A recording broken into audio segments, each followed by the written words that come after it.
Can you hear me?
Welcome to the Sharpe, where yes, a special day and time, Thursday. What is going on? Yes, 6 p.m. What is going on? But no, I'm doing it because I still love you. I want to do a show every single week, even when I was away on Monday. I was off in California. But today, I am back for you, the most important 2 hours of your week. Yes, you must listen to all 2 hours. That's the rule. I'm here with a very special guest, someone who is an interesting, odd mix, but a very funny mix, a comedian and former NYPD police officer and the absolute only host of Nerds with Words. There is no other host of Nerds with Words, only him. There is no one else, not even a 6-foot man with herpes. One else. 6'5". Nope. No one else who hosted except him, the one and only host of Nerds with Words, Adam Nutter. Oh, thank you, everybody. Thank you. I'm so happy you came by this evening. Yeah, me too. Absolutely. Drove in from where? Well, I'm from Staten Island originally, but I got married 3 years ago, and still working that out. But as of now, I live right outside of Philly, essentially. Very nice. So, all the way from Philly. I love it. Yeah. So, the thing I wanted to bring about with you is you used to be a cop, but you had some accidents and you left the force. Yeah. Now, the accidents, though, they weren't like you got shot by a bad guy. It wasn't that. Tell me about the accidents. Driving. I do know about driving. Everybody does it. Yes. A bunch of car accidents. Simple as that. It's just a bunch of those knocked me out. A bunch of head injuries, and now I have head trauma. So what that means is you were chasing bad guys in your squad car. I mean, yeah, sure. I like how that sounds. Definitely didn't get hit by a drunk driver one time, casually driving down the road. That definitely didn't happen one time. That didn't happen even once. Okay. No, the one that put me out of commission, which we were going to like a call for other cops were calling, like a big fight in the street, and these other cops were calling for help. And I work midnights on Staten Island, where I'm from. That's where I worked. And as we're going down the main road, I'm going like 35, which is kind of fast. And 35's kind of fast. Yeah, like in a car. Like if you don't realize it, running 35 is fast. No, because here's the thing. Driving in a car. Hold 35, on. not so fast. And if you hit another car, not a big deal, right? But a person, Gotcha. Not great. Gotcha. So we're going 35. Again, for a person who may walk out in front of us, not the smartest thing. Right. We're going lights. I'm slowing down at this red light anyway. I always slow down when I used to drive. And this girl, she just walks out like right in front of us. And it was either I kill her or I swerve and I just take the risk. So you chose swerve? Yeah. Nice. Chose choice. swerve. I did. Choice. I know. Excellent. Did not kill her. Good. Chose choice. swerve, hit a light pole collapsed on the car, got knocked out for a little bit, like a few seconds. Woke up with people like around me, and then that was the one that put me out. So I have a bunch of concussions. Also, I did football and MMA for a long time. So all those together. So you went out of your way to get a concussion. Yeah. Like you were trying to get a concussion. Yeah. Okay, well, you have succeeded. Well done. Yeah, I have a lot. Okay. Countless, honestly. There we go. Okay, so lots of them. So let me go back, though, to when you were a cop. My father also was in law enforcement. He was originally, if I'm mistaken, he was a back in the day, there was a subway cop. No, the police force in the 70s was New York City Police Force, but they had a cop division or something like that. Now they have they're separate forces, aren't they? So they have how the NYPD is now is NYPD is everything. Okay. Like they're okay. everything. Like so they're like housing, like it used to be housing, transit, and just the police. Right. So like the housing department, the police department was a separate thing. Right. The transit, like it was not NYPD was just like you call 911. Like hey, yes. So he was a subway cop. Transit cop. Yes. Right. He was a transit cop. Yeah. And then he moved to becoming a believe it or not, he left that and became a guard corrections officer at Rikers. Oh, why? Yes, I guess it was better for some reason. I don't know, but that's what he did. So I had some experience just watching it as a young kid. I mean, he passed when I was like 11 or 12. So I remember a little bit of it. You are a big, you are really against the war on drugs, and you were one of the warriors. Yeah, but so I got on when I was 20. So here's my career path for everybody listening. I just a quick, at 18, I started comedy. That's what I wanted to do. I did it for a year and a half. I was a young, dumb kid. I was like, oh, I can't make money. I quit. I was like, I always liked to be I always thought a cop would be cool because I hated bullies. Mm-hmm. So I used to get bullied. That's why I learned to fight. So I was like, this is kind of cool, right? Let me try this out. I get into the police department, and then it's just not what you think it is at 20. You're 21, you're dumb. Mm-hmm. And you're young. I know. I jumped aboard at 17. So same thing. I thought it was going to be amazing. I'm going to bring them across, go overseas and save the world, from communism. I thought the same thing. Mm-hmm. You think it's about stopping bad guys and actually helping people, and then you get in and you're like, oh, I'm going to stop that, and they go, you're going to make us money for the city, and you're going to do what we say, or get the fuck out. There's really no option here, and you're like. Oh, that's not really what the commercial said, though. Right. There was all you can walk dogs and stuff. And I was like, I want to do that. They're like, no, you don't get to walk dogs. You get to walk the projects for a year. Okay. Have fun. I was like, oh, all right. So you get on, and I was always, again, I didn't know what a libertarian was at 21. I didn't know it was a thing. Sure. I knew I wasn't a Republican. I knew I wasn't a Democrat. My parents were Republican. I was like, I don't agree with all that. And I looked at the left, like, well, I don't agree with all that. What am I? I'm like, well, I think we should just be able to do what we want, and the government really shouldn't get involved that much. And then later on, I was like, oh, it's a libertarianism is. So during a large part of my NYPD time, I was just so against fucking everything that was going on. I was like, but you're locked in. I didn't graduate. I left college to do that job like a fucking idiot. So I don't have a degree. So so I and then you get in there, you're like, God damn. So then you're in. Mm-hmm. I was 8 years in at the time, and I was like, I just have to get out of this somehow.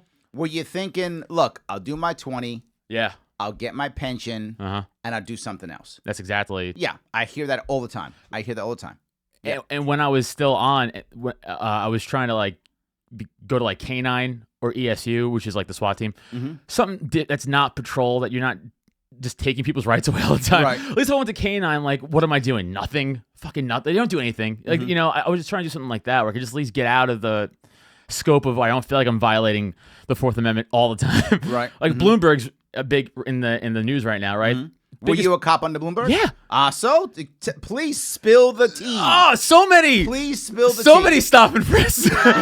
Okay. Because here's what happened. So my first year on, I went right to Staten Island, which was rare because usually no one did that. But I was one of the first classes in a while to go right to Staten Island. Well, you're from Staten Island, so it was perfect for you, wasn't it? That was great. Right, yeah. Sure. So they send you to the projects, and you walk around for a year. But what they do is they just flood the area with 40 to 50 brand new cops, and all they want to do is just wreak havoc because they're like, it's my job. And so I'm like, I don't think that's our job here. Right. Okay. I thought it was to help. We're just harassing people. And then they're like, well, you got to stop people. If they walk into the projects and they don't live there, it's an arrest. So you stop everybody who walks in. I'm like, oh, but just under the basis of what? Just because you can? I go, I don't think you can, but okay. Because if you say no, people don't it's not if I was to be no, they're not going to be okay. Yeah. No, I understand. Wait. This is the thing I hear, Yeah. as a Marine, I had the same Yeah. issue, right? People say, well, you have to ignore an illegal order. People tell them that's your right. You have to do that. It's in the Constitution. I mean, blah, blah, blah. I hear all the time. If they give you illegal, you have to say no. You're going to say no to an order when you're in combat. You're going to take a bullet. Right. You're going to take a bullet. They're going to literally put you in the brig in handcuffs and send you to Leavenworth as a traitor. No one's going to stand up for you. Right. No one is. There's not like people are going to be, oh my God, that guy, stood up for his rights. And yet, no. The system is about you following orders. If you don't follow orders, you're going to pay the price and no one's going to save you. And your world is over. And you're considered a traitor. Look now in today's world, the people who are in jail now or in exile, Snowden and all they're all either exile or in prison for doing what's the right thing. Yeah. The system doesn't help you, and it's obvious, but I still have people yelling out, you got to do the right thing and fight against these guys are bad. Would you? Right. And they say it, but they won't because they're not in that position. And they don't realize that most people who go into these positions, there are some bad people, obviously, but most go and want to do the right thing.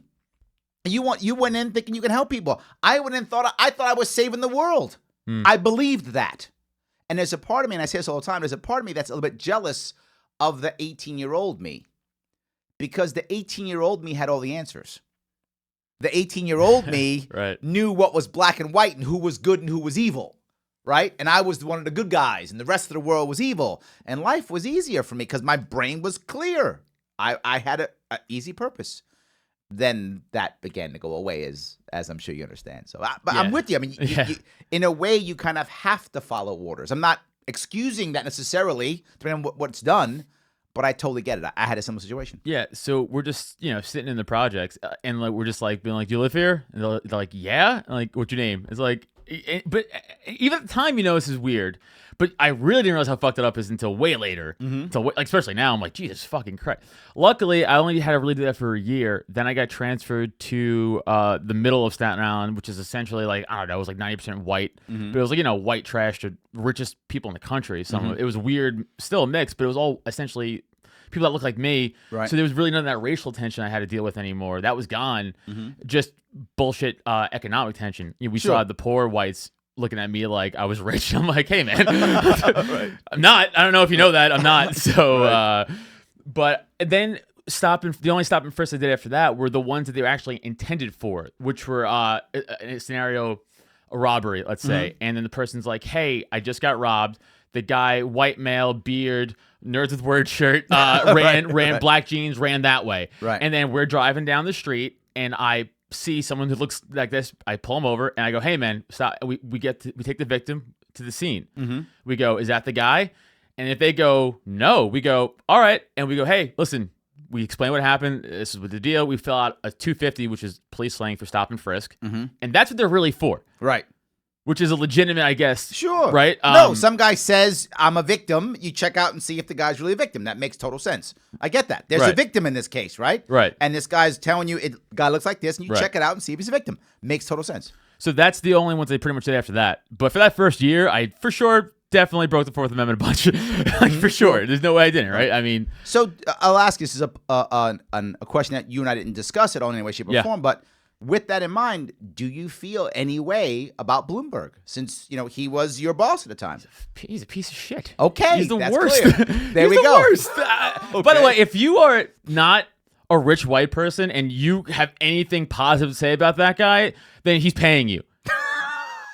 Okay. Because that's like crazy. Because that. he ruined the black and Hispanic community in the city for fucking 8 years. Oh, no. More than that. Yeah. Because he ran 3 times. He broke the rules and ran again. Which he seems to do all the time. Because he can. Yes. By the way, I tweeted this out, but like, how much of a loser is he to spend $500 million of his own money just to get embarrassed on national TV the other night? I would have been embarrassed for a whole lot less. I'm just saying. You could have embarrassed me for a whole lot less. How about give it to charity? Because you're clearly you're not winning, bro. So I don't know. He might still win. I'm just saying the guy bid? might still the win. Nominee? Yes, he might. He lost he definitely lost the debate. That's for sure. He got destroyed. He got murdered in a debate, but doesn't mean he's gonna lose the True. war. He has, if you look at this in a way of war, he can use massive human waves of money, which he's been literally doing just forever. Throw it and oh, I lost the debate, extra 10 million. Oh, another debate, 50 million. Oh, another million, another debate, 200 million. He'll just keep throwing money in, and so he can come up with it. He's still winning in polls in many states. North Carolina, I think he's winning. I think Oklahoma is winning. He's still winning in the polls in many states because the other candidates will all spend their money as they move forward, almost in like a marching barrage, right? As they move to each state, they spend money. He's spending money in every state now. Yeah. Like now. He's shotgunning affecting it for sure. He's putting in everything. So by the time they get there, he's got, a month or 2 months of ads already there. So it's a savvy move by him because he's got all the cash. So I haven't counted him out yet. Yeah, that's fair. That is true. It's just that he's so hateable. He's just so hateable. Yes. Everyone's like, fuck this guy. Yes. He looks like a lizard person. But you got to remember, you're not a Democrat. Yeah, right? but Democrats love anyone who is going to say, I'm going to punch Trump. They just love anyone who, I told this, the Biden strategy should have been, end every sentence with, and I'm going to punch Trump in the mouth. That would be funny. That should have been, funny. If he'd have done that, Democrats would jump through hoops. They would love it. He'd be on top of everything right now. He went with no malarkey, which clearly was the way better slogan. What the fuck? He's trying to say things. Don't say things, Joe. Just threaten to beat the president up. That's all you have to do. I don't get it. And as long as the Secret Service doesn't arrest you, you'll be fine. Yeah, I don't get it. That's it. So it's crazy. So with that in mind, if you look now at the war on drugs and the way it's still going, right? I mean, it hasn't stopped. It's slow in certain areas, right? It has slowed down in certain areas. Well, it's legalized in how many states now? Weed is anyway. Absolutely. And mushrooms in Colorado. Right. Absolutely. So you're finding it happening more and more. Right. Do you have a view on what should happen in the Northeast, in Pennsylvania, New Jersey, New York? I mean, if you state by state, they should all they should all legally recreationally legalize it for sure. Of course, there's no reason not to. I mean, listen, how about you? Look, but you brought up a very valid point, and this is going to sound horrible, but that's how governments think. If we do that, we do two things. Number one, where's that money going to come from? Right? Is a money making aspect. Number two, how about all those jobs who go away? Right. Right? So we got a job. Remember, what I always tell people is, government is not only force. It is force, but it's something else. It's a massive jobs program. Right. Right? So whenever you cut government, you're diminishing force. Awesome. But you're also getting rid of jobs. It's a jobs program. Mm-hmm. So, but the jobs are necessary most of the time. Say again? Most of the jobs are unnecessary, though. Unless it's your job to pay your bills. Of course. Right? That's a necessary job, is all I'm saying. Of course. Right? But it's that weird gray area where it's like, if we're being honest, those jobs are bullshit. But I would never want to be like, especially now, like, yeah, you worked there for 40 years? Well, end that shit tomorrow. Like, exactly. I don't want, that's fucked up, right? You can't do that. Yeah. It just, if we're being honest, come on. But I'm being honest too, right? And I use this example, right?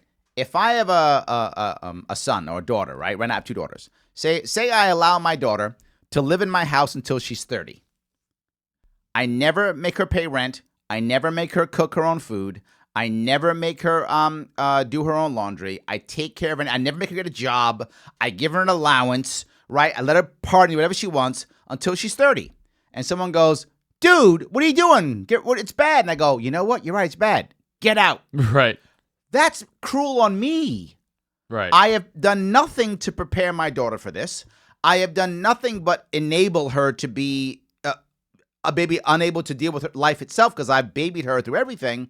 And then all of a sudden I throw her out. I think government has a similar issue, doesn't it? If we spend all this time promising people, giving them promises left and right, can we, morally or ethically, can we just go, get out? That's a good question. Right? I mean, I guess, well, yeah, because then you're also creating another problem, which would be, well, now we have to help these people. Yeah, I don't know. I'm also dumb. I don't know.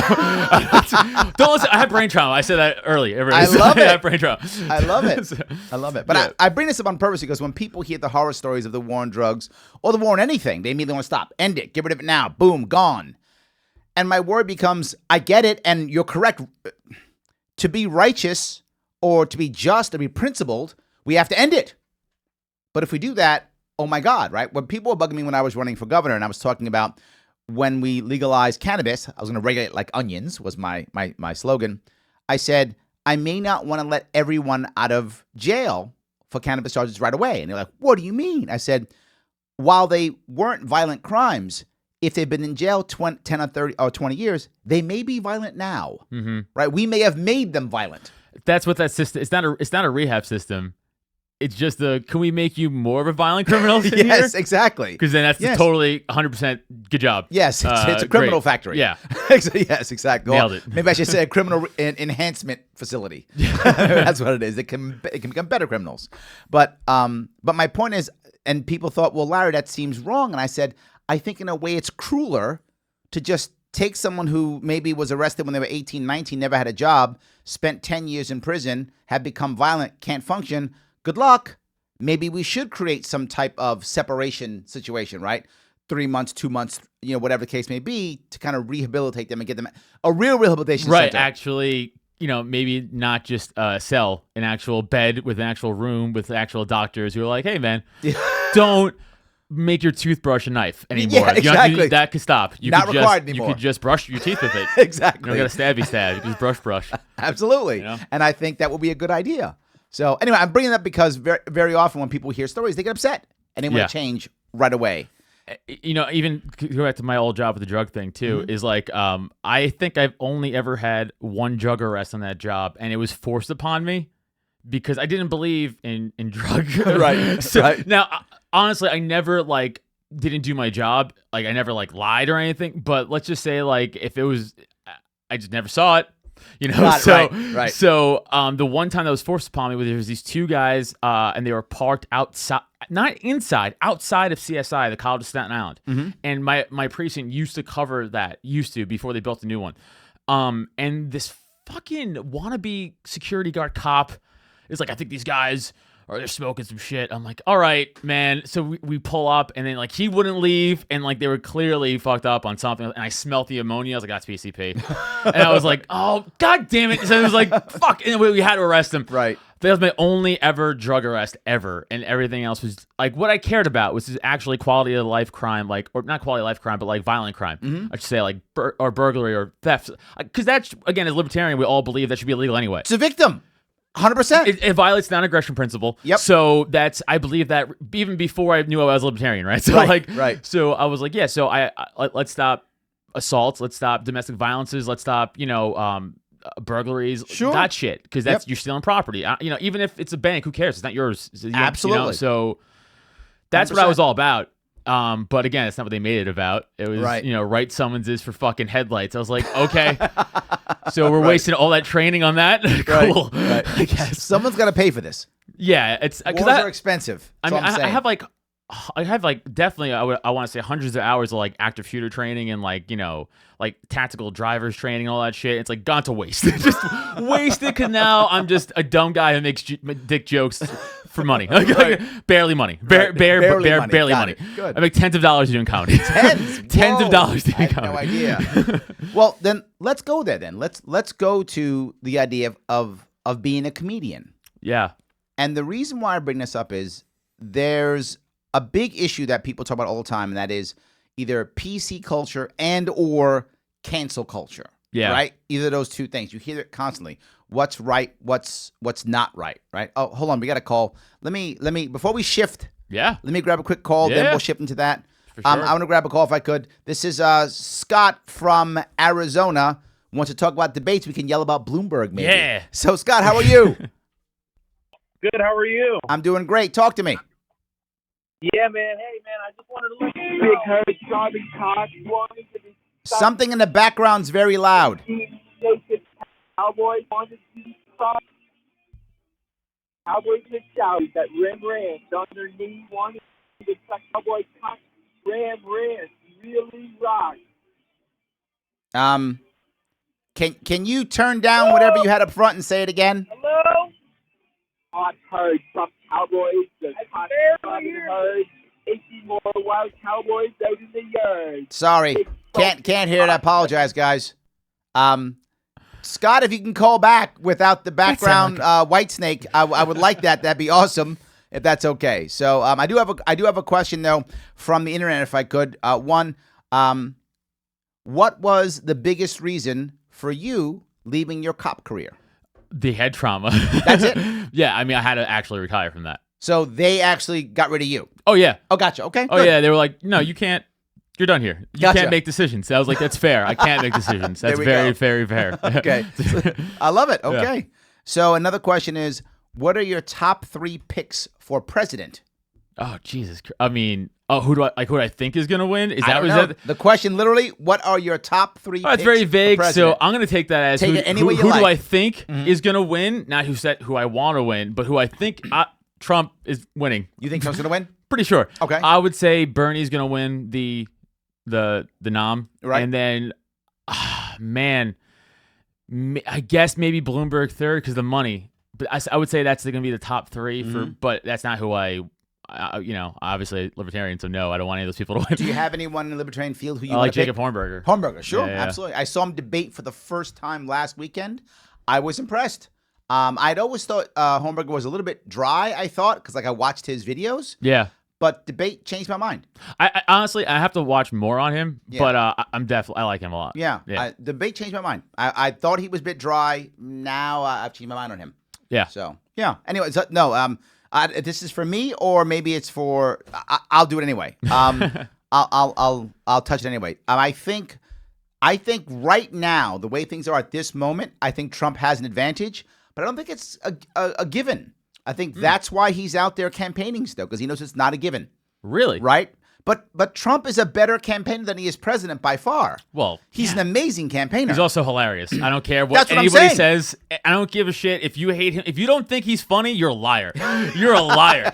When you have like top headlining comics like retweeting objectively being like, "Hey, this is funny," like Yes. it's like it is. He's funny, dude. I'm agreeing. He's Yeah. a great campaigner. I'm again not the president that I want. Right. I wanted Gary Johnson.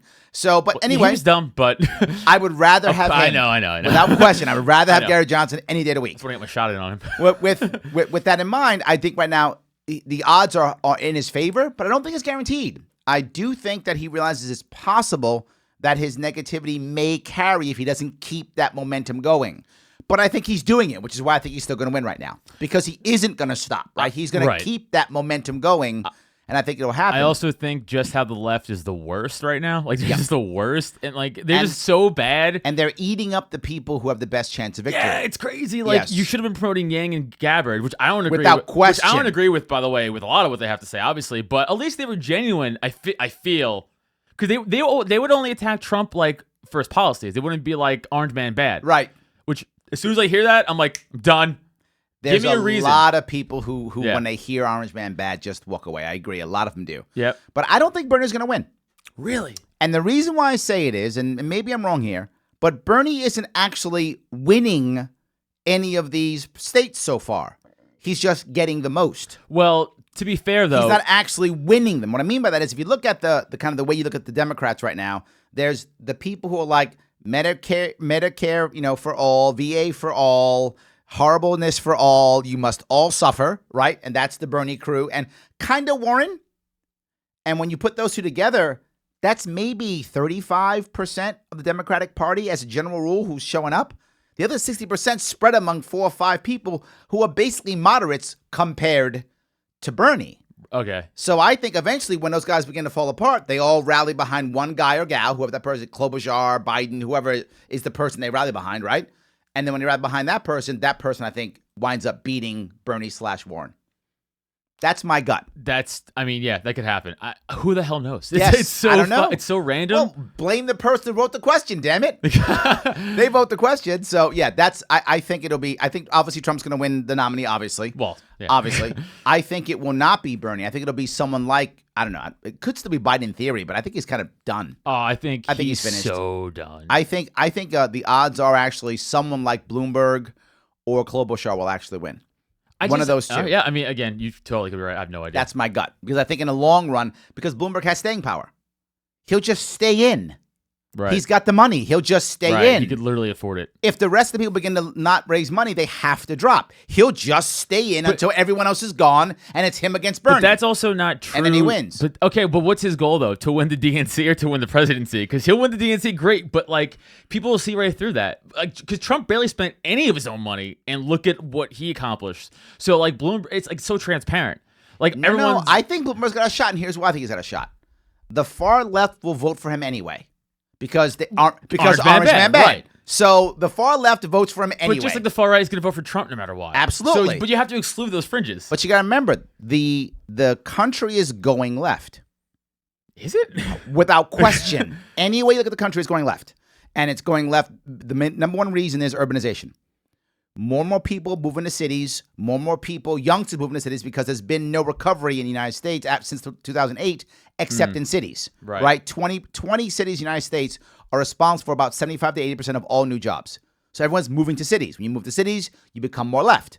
So the country's shifting left. Look at Texas. Look at Virginia.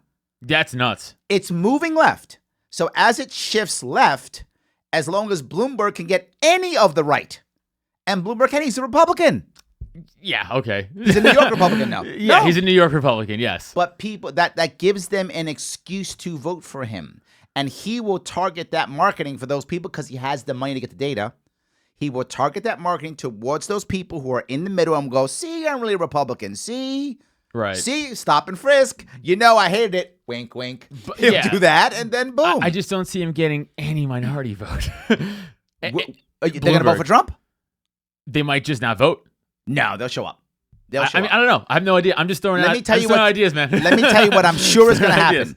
If Bloomberg wins, I'm not saying he's going to win, every minority leader is going to jump up and say, Orange Man bad, vote for Bloomberg. Yeah, but you know, that's again, what they're going to say. Maybe this is because it's the climate I'm in with doing comedy or just what I'm seeing. And like I'm seeing a lot of people, though, who are like, I'm over this PC shit. Like, yes. I'm over this fucking left. Like, okay, perfect example is the left every day is like, be more diverse, and then look at that debate stage. Yes. You have a fake Native American. Yes. You have a lizard person. I guess that counts as in Bloomberg. You have Bernie, who's an old Jew. Right. A gay short guy from the 6th largest town in Indiana. Right. And then to be fair, it's 4th. And then saying 4th largest. And then your weird aunt, and then your Alzheimer's patient. Like, but they're all white elderly people. Is my point, or except mayor people. He's still a white dude. Right. That's your diverse. But we should be more diverse. Like everyone else should be more diverse. You voted that in. So shut the fuck up. It's just the hypocrisy drives me nuts. Which that I think is what drives. This is why I think Bernie can't win for that reason. Because Bernie represents that. I don't think Bloomberg represents that. No, he represents evil though. But I don't think he represents evil. I don't think he represents the PC culture. And most people who don't like Bloomberg are New York City people. Yeah. You leave New York City, most people don't really know. They go, oh, he's some rich guy, whatever. Right. They don't know him like we know him. I try telling everybody about the soda thing. I bring that up all the time. People are like, huh? I'm like, he's a fucking communist. But they don't know. Yeah, right. They don't know. Your point, they don't know. They don't know. They don't know him. So, goddamn sheep, no, I'm kidding. And New York City is going to vote for him anyway because New York City hates Trump. Of course. They just vote for him anyway. Of course. I don't know. Anyway, I'm yapping away. Let me go on to the question. Let's see. What are your thoughts on ranked choice voting? And do you think if implemented, it would lead to more libertarians being elected? I feel like that's a question for you. Look, ranked choice voting is not perfect, but man, is it better than what we have. Yeah. So I'm all about it. If that's our step to a better voting system, I'm in. I'm 100% in. Love the idea of you being able to choose who you want. And without question, we will have more libertarians being elected. More third parties in general, right? But more libertarians for sure. Yeah, good. Absolutely. All right, so let's move on to the PC culture piece if we could. Yeah. I know you deal with it, and a question I got right away is, do you, Adam, avoid certain topics on stage out of fear of being ostracized? Not out of fear. It's more out of like, I don't want to deal with it. Tell me why. What does that mean? Like, first of all, I'm not witty enough to be like a political comic. I'm just not. Like, I like to talk about this stuff. I could be funny in conversation, but I like to sit down. Like, I can't do like a Dave Smith, actually be a brilliant comedic writer about. So I just, it's not worth it for me to try to clunkily get through like a political joke. and then someone's like, well, what does that mean? And it's like, I don't know, man. I'm trying to be funny. Got it. And that's not good enough anymore. Sure. So then I have to defend this issue, this take I really might not even really care about. You know what I'm saying? Because I'm trying to be funny. So you avoid politics not because you're afraid, because you just don't think your jokes are going to be good enough. You don't care enough about that. It's going to divide people. You know, I don't have a built out libertarian audience where I can just go up to shows Sure. and it's all libertarians in the audience. I have one bit I do, and I'm not going to do it, but where I mention I'm libertarian in it because it's important to the punchline. Right. But that's it. It's not a divisive bit at all. It's about All me right. being stupid at the airport. So then, like, how about you then instead, the topics that we have trouble, right? Race, gender, workplace stuff. Do you avoid any of that? I have breached like some trans stuff before. Trans stuff. I have talked about that. Well, one, this is true. I was like 22 years old. I was in AC one time, and I was hammered drunk. It's when I used to drown drink anymore. I used to drink, and I had a threesome with a woman and someone who told me they were a woman. Turns out they were absolutely not, and that dude totally blew me. And it's like, it's fine. It is what it is. But Right. like, you know, I talk about that. But some people get like offended by that. I'm like, hey man, I'm the one who, if anything, was a victim in that story. So it's like, That's good. You know, it's like. So look, you saying that, someone could be mad, right? Yeah. People have after that story. And, Absolutely. and they're like, that's not a funny joke about it. I'm like, that's not a joke that happened. So you don't avoid it. You don't have fear. No, it's not fear. That's what I'm saying. With the politics stuff, I'm not good enough and I'm not witty enough. It's not my field. But yeah, I'll talk about some trans stuff, especially stuff that relates to me for sure. Yeah, absolutely. So no fear. If I could defend it, yeah. Got it. Yeah. Good. I think a lot of people have fear. Yeah, I mean, maybe. But yeah. your point, though, of not wanting to deal with it, I think that's why comics aren't going on campus anymore. I don't think they're afraid of the backlash. Is my opinion here. Maybe you have a better insight. You know more comics than I do, I'm sure. My feeling is it's not that they're afraid of a backlash. They don't want to deal with the backlash. Like, it's not worth it to them to go through it. Even, I mean, for example, if Dave Chappelle, a massively famous comedian, went onto some, university campus and got yelled at, he doesn't care. He's still going to make tons of money. Of course, he's Dave Chappelle. He's Dave Chappelle. Right. But even he doesn't go, which makes me feel like it's not worth it for him. It's just not worth the hassle. I've heard most better comics than me who do all those college shows. A lot of them stop. But then I've also heard other comics like, well, they're just crying about it. It's like, well, yeah, but I guess it depends on the comedy you do, Also, if you're like a alty comic who's not really going to be edgy, yeah, go to colleges, man. You'll be fine. Right, sure. Talk about fucking string or whatever you're going to talk about. Right. That's You're not, Seinfeld. Yeah, Seinfeld type. Yeah, but I mean, even he's more stand-up than, I'm talking about like these like very alty people who are just, very left-leaning, let's put it that way. Okay. As opposed to maybe someone more like me who I might tell that trans joke and they'd be like, that's not fucking funny. I'm like, well, what happened, man? I don't know what you want me to tell you. Like, it's true. So, like, you're offended by the truth? It's not. The thing that bothers me about this more than anything is two parts that bother me. The first one is the idea that there are certain things we cannot joke about. Yeah, it's bullshit. And it's total bullshit. You can joke about anything. Now, there are timing issues and issues of you caring about, someone's pain and that kind of thing. Well, ask Ari Shafir what happened with him in that Kobe tweet. Oh, yeah, absolutely, yes. Right. And that whole thing. I mean, he has friends of his who were like openly shitting on him on Twitter. I was like, Jesus Christ. So there's timing issues here or there. I get that, right? I do. But you can joke about anything because some people, the joke takes away the pain. That's how I got through seeing the worst stuff on that job, by the way. Yes. Was making dark jokes. And the thing I bring up is, look at Mel Brooks, the obviously the famous comedian. How many times did he make jokes in comedy about the Holocaust and Nazis? Mm-hmm.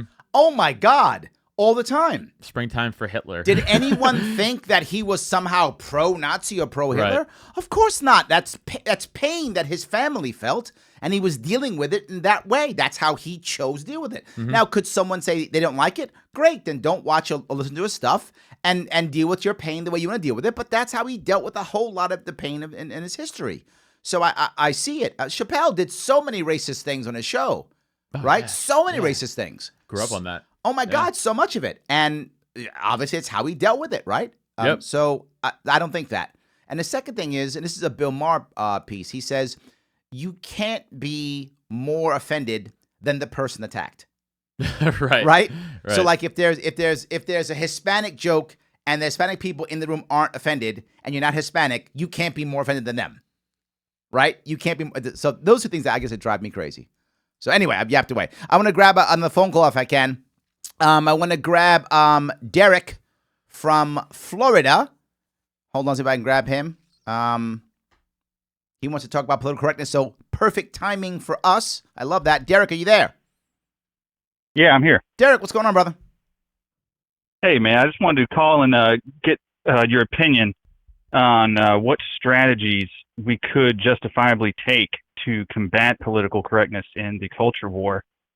Because I mean, my first inkling to this is just maybe we should try and push back by trying to normalize some of the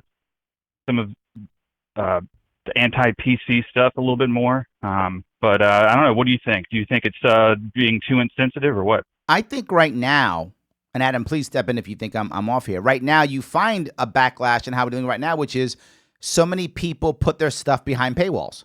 Yeah. Right? It used to be that everybody just did their stuff out loud and they did it everywhere. But now a lot of people are putting their content behind paywalls, which means by default, you consent by writing the check or your credit card or, whatever, your PayPal, whatever you're doing, X dollars per month, you're by default consenting. How can you be angry? And if you don't like it, you just don't consent. Don't pay anymore. You don't pay anymore. You end your subscription. Right. I think that has been a very common thing so far.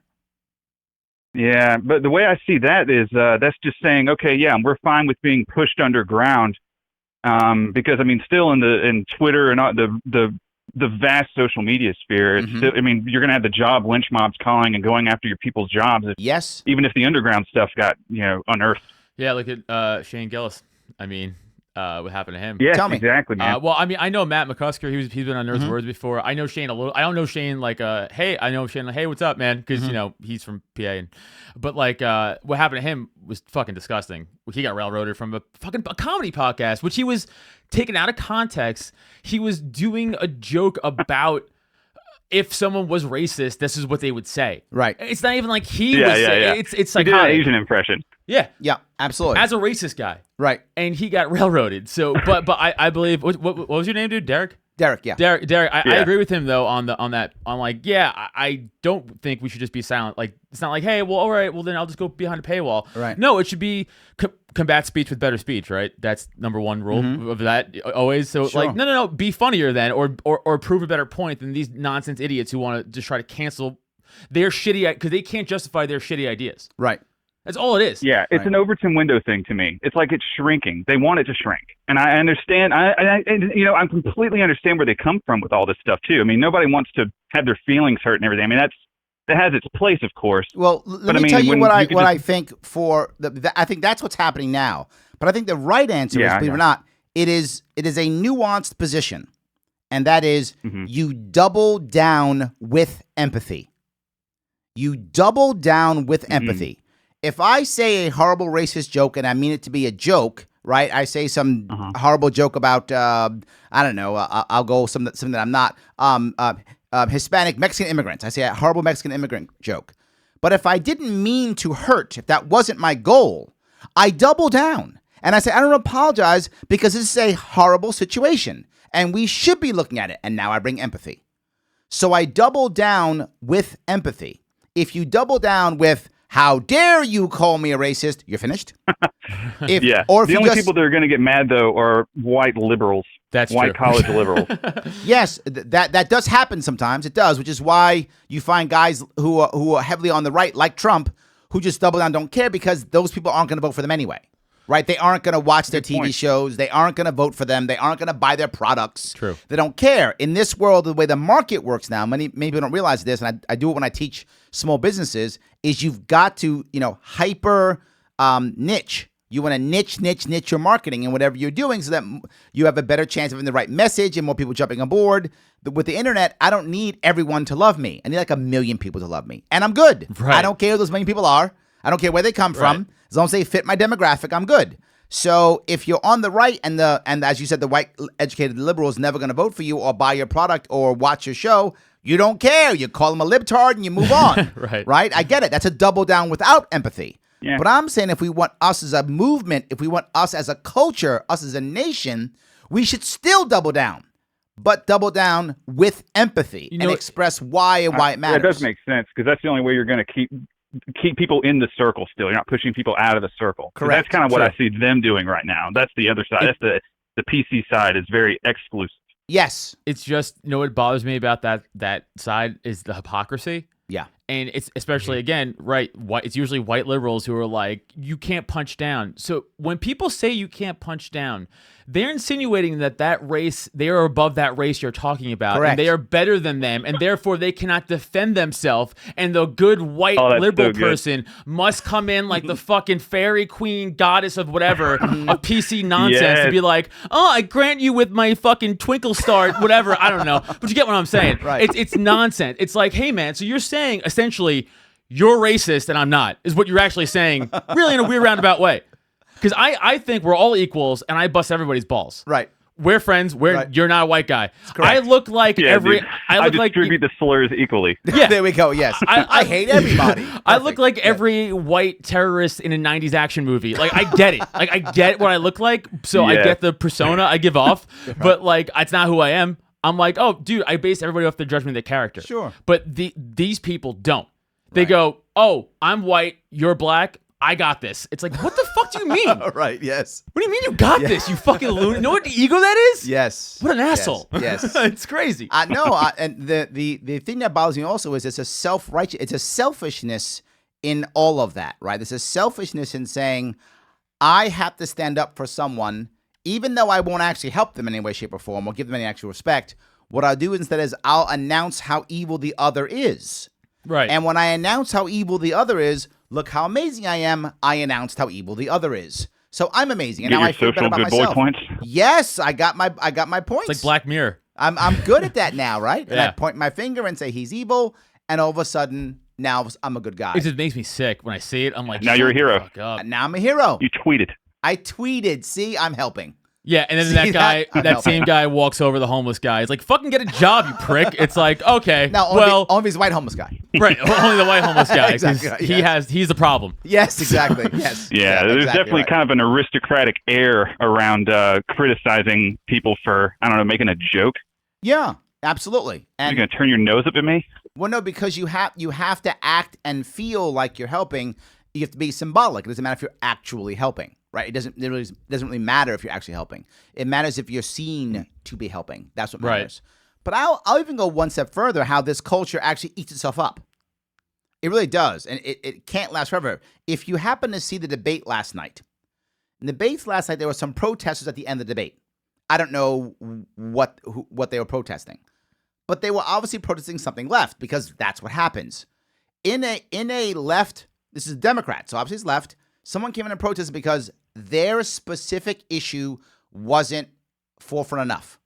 It happened during a Bernie rally. The Bernie rally, when some people want to talk about the dairy industry and how it's killing cows or something like that. I don't remember how it's hurting cows, whatever it was. Mm-hmm. So they walked on stage. 3 girls grabbed the mic. 2 took off their tops. Oh, right, I saw that. Yeah, and poured like bloody milk on their chest. Right. At his rally. Oh, okay. I did see pictures yes, of that. Yeah, and I'm saying to myself, why? Right. What are you doing?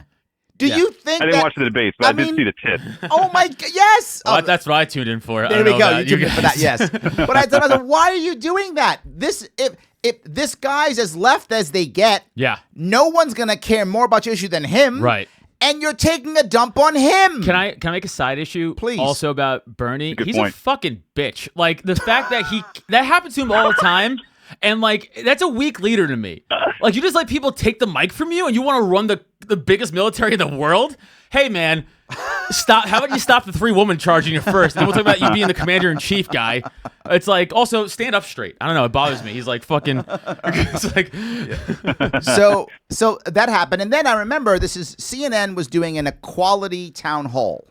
And the equality town hall was all about LGBTQ plus community, right? It's all it was about. Mm-hmm. There's a protest. I think it was during, maybe it was, I forgot which one, who it was. One of the candidates, there was a debate. There was a black trans woman who got up and I remember this exact thing. Yes, and she's announcing and screaming and protesting and taking up the entire time. At the time, Anderson Cooper is there, and he tries to say, excuse me, and they're like, no, shh, let her talk, thank you, let her talk. And I thought to myself, why? Yeah, her problem was her whole thing was just that no black trans women have gotten to speak. No black or trans women of color have gotten to speak this entire time. Yes. So she was just being loud and vocal. And Like, dude, you're the only one here. Yeah, but not just that. This entire event's for you.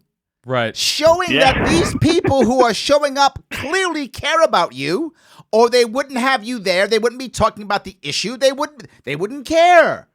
But they care. So your answer is not good enough. Dump on you. That's not good enough. That's like Elizabeth Warren was That's like, true. Black trans women are the backbone of this country. What?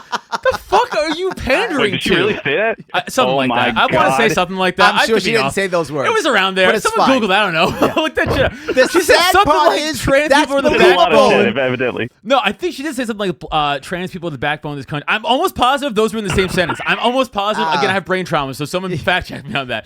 But I'm almost But positive. the problem is that we're actually thinking that could be true. That should not be true. We shouldn't be saying that could be true. But we actually are like, did she say that? We should be like, no, that's a lie. But now we're thinking. Right?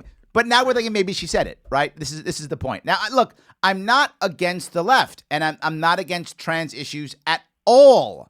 I support the trans community 100%, and their issues are valid issues. You find trans women of color are definitely have more violence upon them than any of the trans in the community, than anyone in the LGBTQ community at all. They have the most violence upon them without question. I accept that, and we should absolutely step in and try to make that better. Found it. Okay, go ahead. Thank you at whatever she was mentioning. Black, trans, and cis women, gender non-conforming, and non-binary people are the backbone of our democracy. Wow. So I wasn't wrong. I was right. I was a little off on the You're making exact. I was fucking paraphrasing, but you guys got it. Wow. Okay. Well, there we go. There's more to that tweet. Like there was more. It was like other Yeah. stuff, but it's not important. And she's like, I don't take this endorsement lightly. I'm committed to fighting alongside you. It was, but she said the first half of that. So Yeah, but the second half is the one that I like. right. I take the endorsement seriously. I will fight on your behalf. Just say that. Just say that. Just say that. That would be nice. Stop Right. saying I don't know. It's like she was like, what can I say to literally insult everybody? Exactly. Except for 0.01% of the fighting on population. their behalf is we're going to make it illegal or something. I don't know. Or, I'm sure that's the it's next just going to step. be. Yeah, compelled speech. And all that. I don't know. Canadian. Scares me a little bullshit. bit. Scares me a little bit. Yes. But Anyway. I don't want to freak out over nothing. But yeah. No, All right, freak man. out, Well, no hey, kidding. thanks a lot for having me on. Double down with empathy. I dig That's it, man. Thank you, Derek. Thanks a I lot. appreciate Later, it. man. Have a good one. See ya. All right. Excellent. So thank you for taking that call. Appreciate that. Let me get one more since I have another one here I want to grab real fast. I want to grab Tommy from Indiana. Tommy, how are you, sir? Hey, Larry, how you doing, buddy? What's going on, man? How you feeling? I'm feeling great now. That's They what I finally wanna got hear. it straightened out. Hey, first off, to your guest, I want to take time and honor your service to NYPD. Thanks, man. That really speaks highly of you. That's some of the best law enforcement in the nation. Thank we you. go. I appreciate that. Thank you. You guys are talking about drugs, Mhm. and let me say this: we are not going to ever conquer this problem until we identify where this problem is rooted at. Which problem are you And talking I about? know- Yeah. Tommy, tell The me which drug one I'm talking about. problem in it. You mean the people dying? You mean addiction? What there's Crime. crime. There's a lot of pieces to that. What, Okay. What do you mean? Right. What I'm talking about is the addiction side of it. Got you. And Thank you. I know Larry's going to pick up where I'm going with this the minute I say it. The addiction problem, it's not about the drug. It is a matter of the heart. Yep. These people do not feel wanted, and until everybody is on the same page and realizes, hey, wait a minute, we're looking at this all wrong. Mhm. Jailing and finding them is not doing no good. Why aren't we cleaning these people up? Yep. The Portugal Why method. aren't we getting churches? And the best thing that ever came out of the church was Teen Challenge back in the day. How many kids did Teen Challenge get off of alcohol? Thousands. I like Why that. hasn't that been resurrected? as for the addicts that are of legal adulting age, Yep. why are we not bringing them in, cleaning them up? And, hey, here's an idea. Let's offer them internships at jobs where they show a drive or an interest. Let's say they have an interest in woodworking. I love it. Like I said, this is the Portugal thing, right? Yeah. Yes. Look, So, to tell you, Tommy, I bring this up with my daughters. I have a daughter who's 15 right here in New York City. She has opportunities to do drugs if she wants to. And I've never told my daughter one time, don't do drugs. I've never told her that. I've told her the honest opinion I have on drugs. And I tell her something else that's very serious. And that is all people want to get high and hang out with their friends. Now, some people get high on drugs, some on running, some on spirituality, some on church, some on TV shows, some on drama, some on cocaine, some on weed, some on alcohol. Insert thing here. But all people we enjoy getting high and hanging out with our friends. And as you get older, you will want to get high and hang out with your friends. I hope you pick a healthy option. Because if you can't find one, you will find the other. Because we all find an option to get high and hang out with our friends. Right. And that's the piece that's important. And you bring her up, Tommy. The person who's addicted isn't feeling that high or that love or that respect or doesn't have that drive from something else in their life. And when people have a drive, when they have purpose, when they have respect, when they have love, the odds of them being addicted go down tremendously. You're totally correct. Amen. Absolutely. Amen. Yeah, I smoke weed every day. So there we go. I hope you hang out with friends. Yeah, I mean, yeah, but I only hang out with other comics, and that's not healthy. So that's dangerous in its own right. That's a bad idea, but it's fine. Yeah. Anyway, yes. But I mean, I do weed. I sound like such a loser. I smoke weed every day. I do weed, guys. I smoke weed every day, all day. I mean, because my brain, it helps not get headaches, and also it calms me down. It helps my muscles relax. It's great. Everybody should do it if you can. Also, though, every 6 months, or not every 6 months, but every so often, I'll do like an hallucinogenic, like a mushroom. I don't do acid.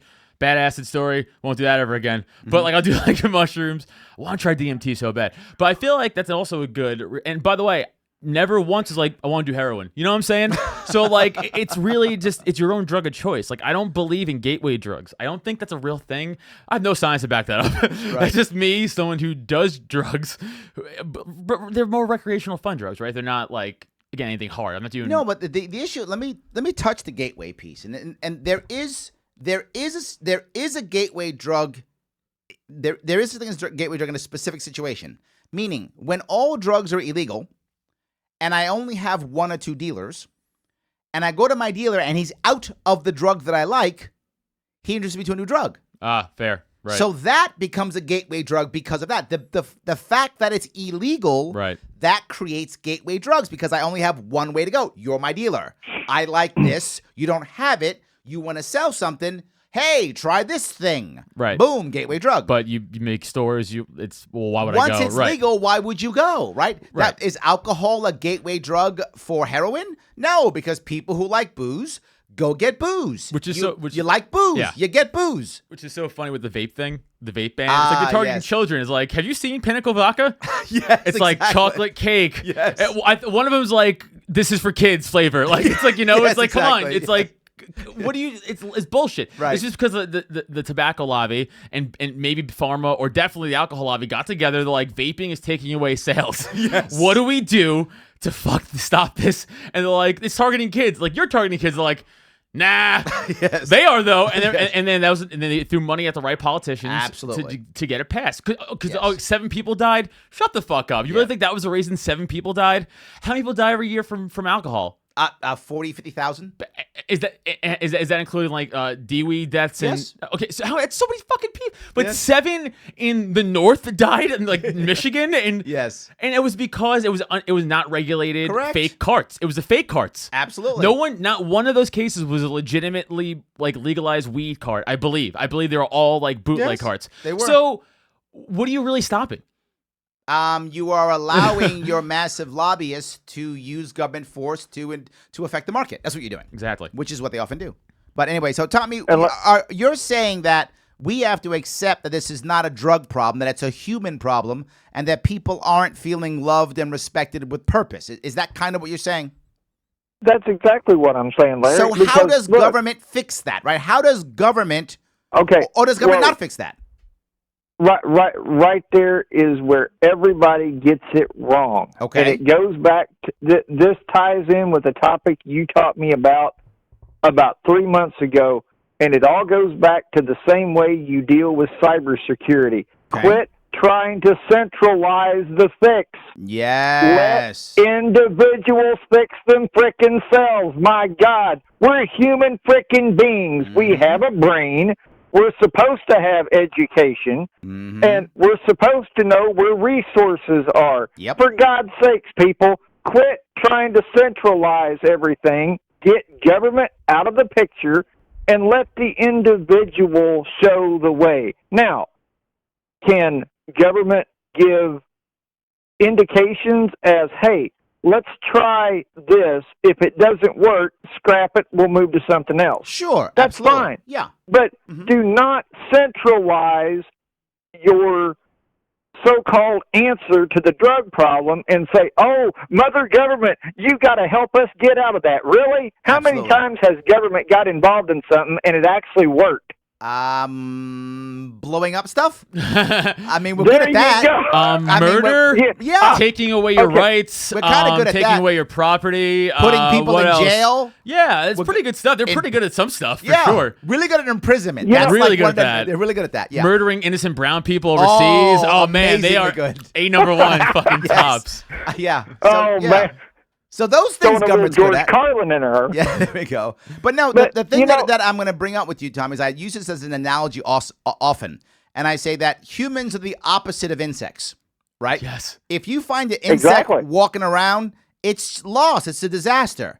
Put it into a hive, it's brilliant. It's a hive mind, right? Humans are the opposite. Individually, we're brilliant. Put us together, groupthink. Dumb. Groupthink. Like lemmings. Absolutely groupthink. So dumb. Yes. We become idiots the more of us are included. It's insane. Yeah. So, yeah. Do you have to run? No. I was checking my parking meter. Okay. We're good. Oh, excellent. No, we're good. Okay, I don't have to pay anymore. We're totally good. Yeah, after 7. Yeah, we're good. Okay, we're good. Excellent. He was going to have to go. He actually parked in New York City. Well, because I'm doing comedy stuff after this, so I didn't want to take the train back late.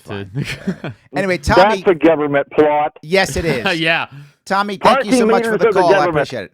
I agree with him, by the way. As he's getting off that real quick, I want to tackle him. No, stay on, Tommy. Go ahead. No, with the park, because it's like you're already forcing me to fucking pay public taxes for the roads and shit, and now you're paying me extra money to park on the fucking. Yes. What scam? Yes. How are we not just throwing Molotov cocktails through everything? It's crazy. Yeah. You had to pay tolls to cross the bridge. Oh, I lost so much money coming here today. Yes. And you got to pay taxes for the road. You had to pay to register your car. I gotta be honest with you. You had to pay to get your license. And you got to pay to park. If I was still living in Staten Island, it would have cost me and took me the same amount of time to get to Manhattan from my house now. I'm not kidding. Yes.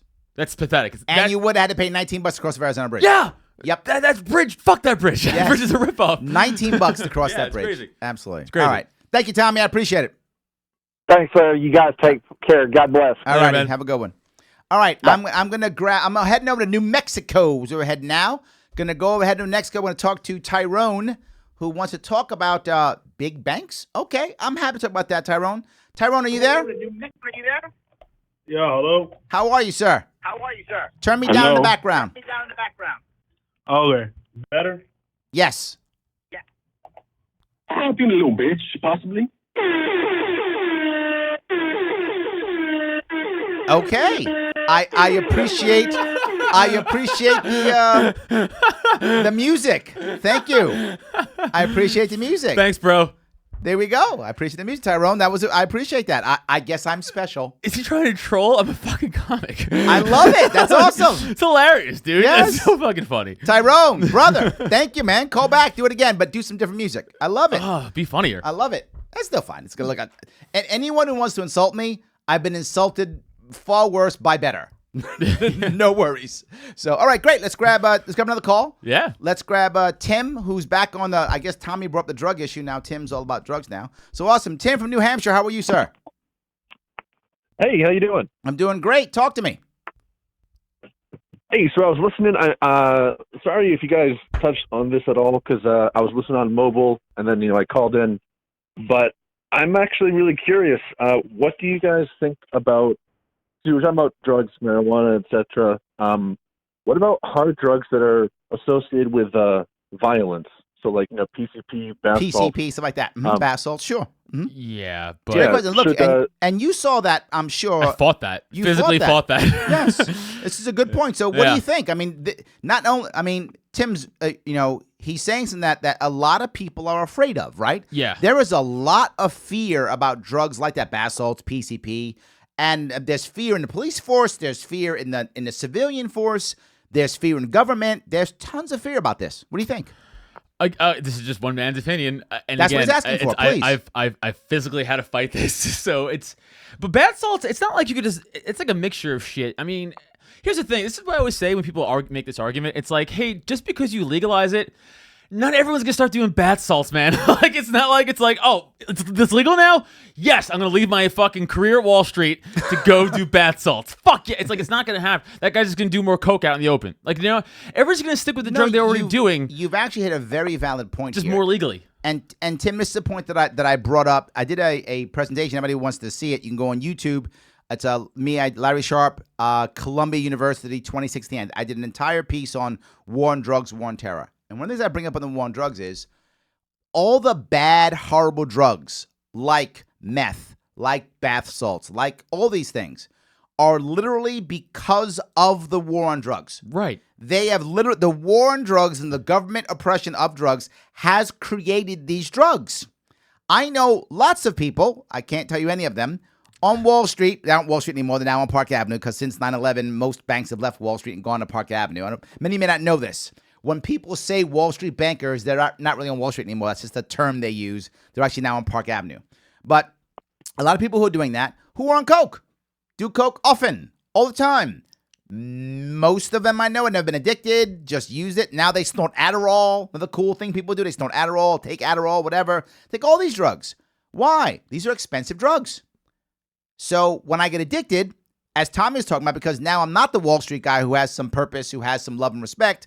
I'm a non-Wall Street guy who feels like I'm not loved or feels like I'm not respected. So I go into that spiral, that cycle of depression where I'm using drugs. I can't afford these expensive drugs anymore. So what do? I do bath salts. I do heroin. I do meth. And what happens? The market produces it because I want it and I want to buy it.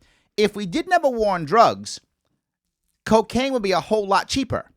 If it was a whole lot cheaper, more people would choose that over heroin. They would choose that over bath salts. People would be doing weed. Oh, dude. I mean, over bath salts, over heroin. It's recreationally legal in PA. Yeah. And I mean, so many people have a card, and they're just like, oh, it's so much better. It's Yes. like, I don't have to waste. I mean, they're just, it's tax free because government won't regulate it. Yep. So but you can't pay a credit card, which is annoying. That's you gotta pay cash for everything. Yes. But people are like, oh, I don't have to go to a doctor and take poison pills for my back. I can just smoke Absolutely. weed. Yes. And I feel great. Not just that. Remember, the vast majority of people who are addicts to this day started with a prescription drug. Pain. Right? Pain. Yeah. That's the vast majority. I think it's like 80%, but it's a vast majority. It doesn't mean opioids are bad. I mean, for some people, opioids are the answer. We shouldn't get rid of opioids, which is the problem. Now we're trying to get rid of opioids, which gives them nothing. That's right. stupid. Hey, I was on morphine when I had my gallbladder removed. That shit is great. Absolutely. It's the best. Right? I recommend everybody try it once. Everybody try morphine once. It's great. We should have opioids as an option, right, for the people who need it. What if you have a problem where you're terminal? Right. Who cares? Who cares? Take all the opioids you want. You're terminal. It's Who also cares? a euthanasia issue we could talk about Could too. be that too, but sure. No, but but yeah, the whole opioid thing. It really all starts usually with pain. Yep. And then people just get hooked on it from I broke my back I fell off a ladder. I Yep. broke my back. Oh, it hurts. Oh, let me pop some pills. And it's like, oh, I feel really good. Let me drink on this. Oh, no, I feel really good. And now it's But there's something else that happened. You made a point. I broke my back. What does that mean?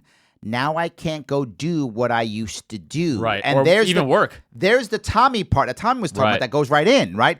Not only does this drug make me feel good, but what used to go make me feel good and give me respect and power and money and my community, I can't go do that anymore because I can't work, because my back is messed up, so I can't work for 6 months or a year.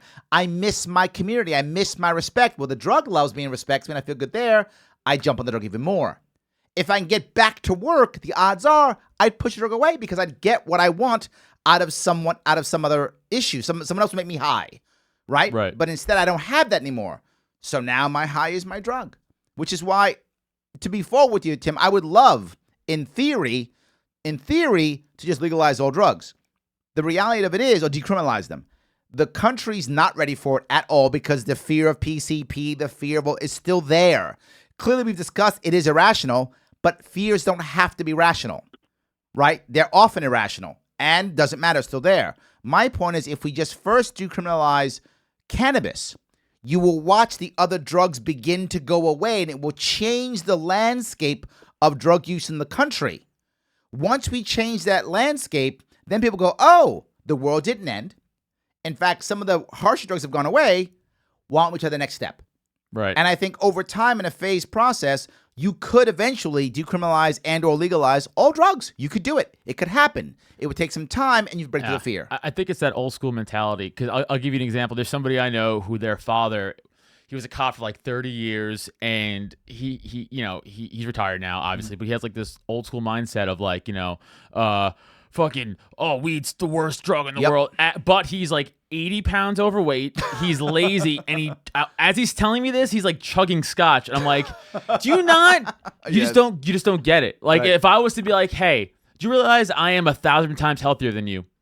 Like, forget the age. Right. Like, forget the age. Like, I don't drink. Right. I sleep normally. Like, right. And I also smoke weed, which I believe is healthy for you. At some aspect. I don't know. That's just me being me, I think. Right. But, like, and he's just like, oh, as he's eating fucking bread and all this food and fucking chugging booze. I'm like, you fucking idiot. Yes. Which, by the way, I am not fat anymore. You used a very fat picture of me for promotion. I knew that would draw you in. Yes, that was the goal. I was like, no, I'm 165 pounds now. I lost all that weight. Well, now we can talk about weight loss. See? I was just being You good should to you. fat shame your friends. There we go. I'm not kidding. The guy don't co-host my podcast, Nerds with Words, by the way. I already checked that out. It is not a libertarian podcast. So if you tune in and be like, they don't talk about it at all. My co-host, Neil Wood, very funny comic in his own right. We will argue over politics because he leans left, and I'm obviously here, libertarian. Although we did get him on some stuff. We did. Stuff. If you want to look up Nerds with Words, Larry Sharpe, I actually was on about 2 months ago, and we did get him to move a little bit towards libertarian. Some ideas. Yes. He's still gonna. He won't turn all the way. That's okay. But he will. You were on episode 152. 152. There we go. 152. Check that out. But he fat shamed me. And my wife fat shamed me, and I was like, "You're right. I'm disgusting. I should lose weight." There we go. So it works. You should fat shame your friends if you care about them. I'm not sure that's true, but good. Do whatever works for you. So, Tim, I'm sorry. Did we talk over you? I apologize. Oh, no. It's fine. It's all good. Only thing I would just ask, following up on that, is it sounds like you guys think that these kinds of drugs like PCP and bath salts are bad, and if you legalize all drugs, they'll go away anyways. So if someone has concerns they're not really all there on legalizing drugs, would there really be that much harm in just the government saying, okay, these couple drugs will, PCP and whatnot, we will not legalize, but we'll legalize cocaine, marijuana? Yeah, my opinion is yes. Yeah, but that's my point. I know a lot of people who are in the liberty movement disagree with me on this, but I'm a big fan of incrementalism. I really am. I think that we have to let people move forward in the right way, because if we don't, the backlash is painful. The backlash is worse. And I look at this as a person of color, and I'll give you the example I can. If you look at the black and brown community of America, all the communities, black and brown, particularly black communities, since about the 1920s. 1920s was probably the height of racism in America post-Civil War. Probably the height because all the black troops came home from World War I. They wanted equality, and we would slam them down, lynch them. It was one of the harshest times, and that was when the KKK marched in D.C. I mean, that was one of the highest racist points in American history. You do any way of measuring the black family from 1920 until about 1970, any way you measure it, going up. Education, amount of money, household income, kids out of wedlock, child mortality, everything going up. Not perfect, not equal. Everything going up. Interracial marriages, everything going up. You name it, going up. 1970s, even 1980s, down. What happened? War on drugs. The war on drugs was a direct backlash to the civil rights movement. Agreed. Direct backlash. Civil rights were moving forward. But once we codified it in law, which you did not have to, once we did, that's when the country rebelled. The backlash was devastating. And it was literally, if you think I'm making this up, and everybody who's watching this, I'm making it up, just Google Richard Nixon, war on drugs. Yeah. He said it. The goal was to destroy blacks and Puerto Ricans. The CIA sold crack to L.A. in the 80s. Yes. Everybody knows that. That yes. detective got murdered because of it. Yes. He shot himself in the head twice. Yeah, exactly. I always forget his goddamn name, but yes. You know what I'm talking about. Absolutely. The war on drugs is a justification for bullshit law enforcement agencies like the DEA, like the Drug Enforcement Agency and stuff like. And part of the ATF, for that matter. Yep, absolutely. I mean, a lot of it just to justify a way of keeping jobs going and people useless positions around. That's all it is. Yeah, and I think when it comes to drugs, I think we slowly move forward, legalizing one or decriminalizing one or the other until the landscape changes and we keep going. And look, the reality is, if you decriminalize or look, maybe PCP is good for some people. I don't know if it is. I don't know. I'm the squarest guy you're gonna find. The only thing I drink is coffee. So I use caffeine. So Mormons got me beat. With the exception of Mormons, I'm pretty much the squarest guy in the room. But if PCP works for you, I don't know if it would, but if it does, good luck. But if you decriminalize it or legalize it, now at least you'll know what you're getting. You will know what dose you can use. You will know what type of PCP, if there's different types. You'll know what different types of PCP. I'm sure there's you want to fight an elephant? Take this. There we go. If you want to lift a car? Take this. Exactly. It's like the different types of PCP. I'm sure different types. So I think that's where we go. Does that make sense, Tim? Yes, it does. Great. Thank you, my friend. I appreciate the call. Thanks, man. Thank you. All right. I'm going to grab a couple internet questions if I can.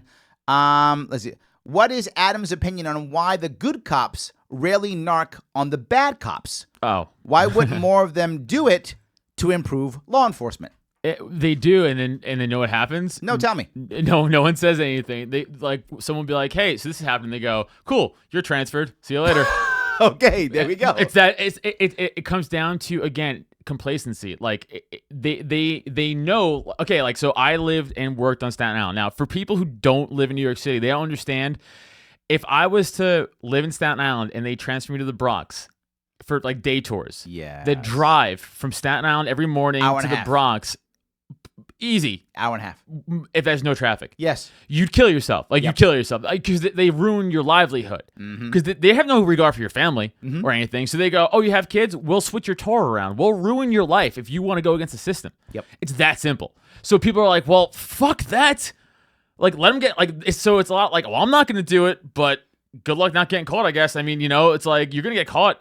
Or you're not, but I'm not gonna because it's not worth it, right? Because it's not worth, because again, they can't fire you, right? Because it's too hard now to fire someone for that. But they will fuck with your livelihood, and that is enough for anybody in any job you have to be like, nope. Yep, it's complacency. It's a bad system. I say it all the time, right? The system itself is bad, and people respond to the system and environment they're in. We're humans, right? If the environment is X, we respond appropriately. Right, and we look at what's the good and the bad. I bring my military experience, right? If someone had told me to do something that was wrong, particularly when I was 18, 19, I probably would have done it. Right. I probably would have, right? And then worried about it later, because if I wouldn't, my career is over, the respect of my platoon is destroyed, I'm never going to get promoted, I might get Islamic discharge, which means now I can't get a job anymore. My life is ruined because I didn't follow the order. Right. And no one is going to support you. There's the thing. People who are outside these systems think there are people to support. I've heard people say this. Well, he should, then let him get arrested and go to jail and have his day in court. Who's going to pay your legal fees? Right. Also, hey, the system's corrupt. I don't know if anybody knew that. Correct. The system's corrupt. But I don't know if anybody knew that. Yes. It's fucking corrupt as shit. The system's corrupt. Who's going to pay your legal fees? Right. You're going to sit in a jail where you get gang raped in Rikers Island. Yeah, that's the fun part, though. That's the fun part. You get to do that. The fun part's the gang rape. Oh, that's not the fun part. Yes. Right? And you don't have a job. You don't make money. What about your family? The system, if we don't change the environment and the system, the individual is shot. Yeah. That's really the issue. So thank you for that. All right. Okay. The next question follow-up is, how do we change the system as civilians? Yeah. They try. I mean, especially in New York, they have what's called the CCRB, the Civilian Complaint Review Board. I'm sure you know what that is. Or you No. never, oh, you don't know what that is? Never heard of it.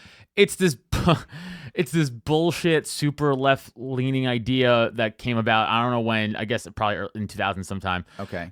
Where it's a bunch of people can make a complaint to the CCRB, which is a civilian review board. So it has nothing to do with the police department. There's no cops on this board. There's no Okay. and they get to determine if you were guilty or not of that person's complaint. And then they were also got so much power at one point where they got to actually levy punishment to police officers. Wow. Not criminal punishment. Right. I got you. And then every cop was like, they're not cops. So what? Yes. Yes. Now I don't know how it still is, honestly, but I only had to go down there one time, and I was a witness to a case, and it was bullshit. Right. Like the reason I went down, and this is how bullshit, and these are like all the cases. I'm sure there's a few that, of course, that are legit, right? Of course, but I'm probably 90% are complete bullshit. Right. This is when I was at. We were me and my partner at the time. We this guy hit the speed bump and his engine like bottomed out. Like it almost came out of the car. Like something fell out of his car, so we went to pull him over and he just kept speeding off. And we're like, well, that's probably suspicious. So we followed him and he got out of the car and ran. And we finally caught him. Like he hopped a few fences. He just gave up. He just laid down in the back. There was a gun in the car. That's why he ran. Right. That guy said that my partner beat the shit out of him with his expandable baton. Okay. And then I went in to be a witness as a witness to that. Right. And they were like, "So we're here because your partner."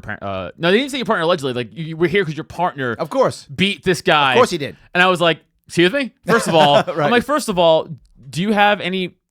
Do we take him to the hospital? And which we did because he was so drunk. We had to medically take him to the hospital. So we took him to the hospital. You know that, right? And they went, "Well, yeah." And we're like, "Okay, so then you have the medical reports?" And then she goes, "Oh, well, not in front of me." I'm like, "You're terrible at your job." Because like I could talk Right. whatever I want to them because they're not like they're Right. just people. Right. They're nothing to me. So I was like, "You're terrible at your job." So- and then our lawyer was like, "Shut up." I'm like, "No," but like they don't want to do the research. But you know. So then, how do we? I guess the question is, how do we fix it? And I think the answer is electing libertarians. Yeah, because yeah. I think that's the answer. No, what you Elect do? libertarians. You make the You put police them what in they the were. DA, You put them in the DA. You put them in the city council. I think you put them there. You just make the police what they were intended to be in the beginning, which was a reactionary force, Right. and to actually help people. Right. Stop making them a money tool for the city. Yes. Stop making them the security guard for the city and Right. government. Because that's all. When people look at cops, they go, "You're just a tool of the government." Right. No one looks at a cop anymore. I mean, I'm sure some people do, but no one looks at a cop anymore and goes, "Oh, I feel safe." Right.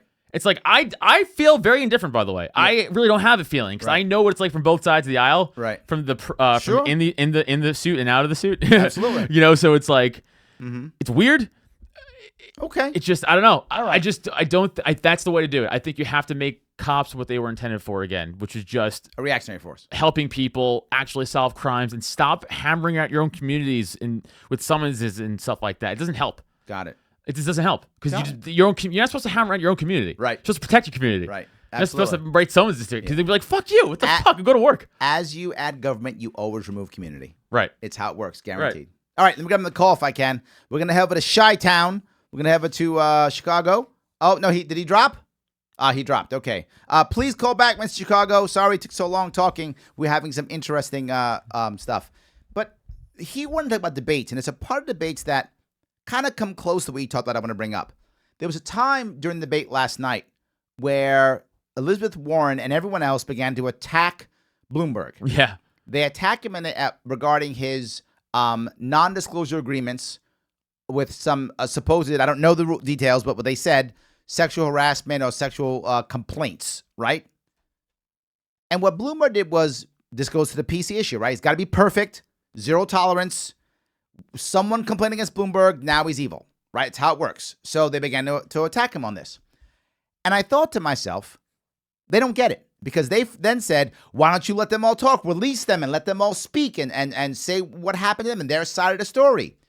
And the assumption is that Bloomberg somehow paid these people off to be quiet and they all want to tell their story. But it's not true. And how do I know this? Because I work and I've been in businesses. I know it's not true. No one else on that stage has ever started a business. And he said that. No, only him. Right. So only he knows what it is to be a boss. None of them do. They have no idea what it's like. Clueless. Some of these people, women and men, but mostly women, what they'll do is they'll want a non-disclosure because they don't want to come out so they can get a job again.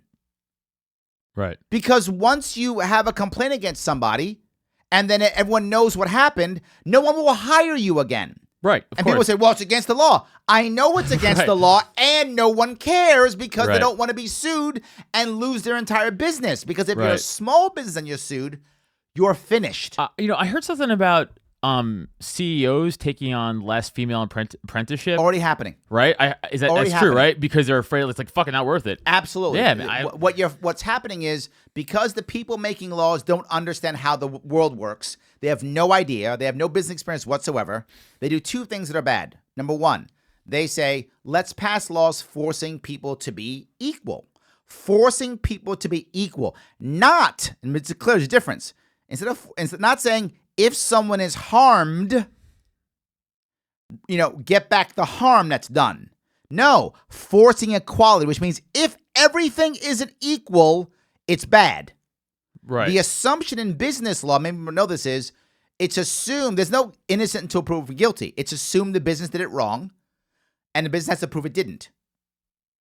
So here's a problem. Let's say, for example, you, as a general rule, go to trade shows to gather business, to get clients. And for trade shows, you go to hotel rooms, suites, and you talk trash to gain business signed deals. That's how you make money in your business, right? Maybe you sell cups or booze or TVs, whatever you sell. That's how you get your business. Well, now, how do you mentor people? You take them with you, right? You take your young associates with you to show them how to do it so they can do it themselves. Well, what happens if there's drinking there? Are you going to take the female anymore? You're not. No. Risk of just everything. The risk is too high. Of losing everything. You will lose everything. You can't take the female anymore. One accusation. Because even like Chris Hardwick thing, when he was like he still lost shit and he got it back, but like he went ahead, he still has stigma from it. Yes. So if you take the female, you're really risking everything, right? So what are your options? Well, what does the civilian say? Well, you shouldn't be doing that in the first place. That's how we make money in this business. So what am I do? Not make money? Then I can't hire anybody. So everything falls apart? Makes no sense. It's how business is done right now. Could it change? Sure, bad system. I get it. So what do? Take only the males? I can't, because now I'm not giving the female the opportunities that the males get. Who can I take? No one. Mm-hmm. So now no one gets mentored. Right. Now no one can build their book of business. Now no one can build their book of business off of the boss or the heavy hitter sales rep. No one can. Because if I bring anybody, I'm not fair. If I don't bring the woman, I have high risk. So what you're doing is you're finding a lack of mentorship. That's happening throughout all business now. A lack of mentorship. Because I can't only mentor the men, but if I mentor women, then I'm in trouble. Because all he wants to say is, he didn't mentor me right, or he did this, he did that. And the onus is now on me to defend myself. You are seeing that happening already. Now, there is one good thing from this. It's kind of weird, but there's one good thing from it. And the one good thing is you're finding more women starting their own businesses. Right. Because they can't be mentored anymore. Right. So there's no one to mentor them. Right. So I don't blame them. It's like, so they have I'll do it myself. So Yeah. there's right. the one advantage, right? There is a minor advantage to it, but there's also another disadvantage is most of the talent now is women. 2008 destroyed the males. You look out in the talent pool now, it's women. It's everywhere women, right? There's one of the guys from the Shark Tank. I forgot the guy's name. One of these guys, he will only deal with women entrepreneurs. That's Really? it. He won't deal with men. No men, only women. Because the talent is in the females. I know, I hire them. Right. I want to hire women. They're freaking talented. Most of my political team, my political campaign was women. Right. They're amazing. I want to hire them. And I feel bad for people now who are not going to do it. They're not going to mentor them. I go out of my way to mentor women and men, anyone. I'll mentor anybody I can. I happen to mentor more women because more women are on my team, but it's just because they're on my team. Right. Right? I would mentor anybody. No one wants me to mentor them. They're like, please don't mentor me. I'm Yeah, like, see? okay. Yes. People don't want to mentor I you. tried. And it was like, please stop. Yes. But your point's a valid one, right? People are losing those opportunities because of that. That is a backlash. Hopefully it'll come back. I hope, but we'll see. Anyway, Mr. Chicago has called back. Mr. Chicago, is it Abdul? Are you there? You want to talk about the debates? I was just chatting about them briefly. Hopefully you can also shed some light. Are you there? Hello. How are you? Hello. Yes. How are you? Good. Turn me down in the background, please. Is it better? Yes. Yes, my friend. I wanted to talk to you. He wants to talk to knew me. it. He wants something about. I knew it because of the name. Oh, yeah, because of the name. Yeah. I like it. Thank you for the music. It's good. I was like, there's no one named to do. Yeah, it's good music. People like musicking me today. I love it. Good.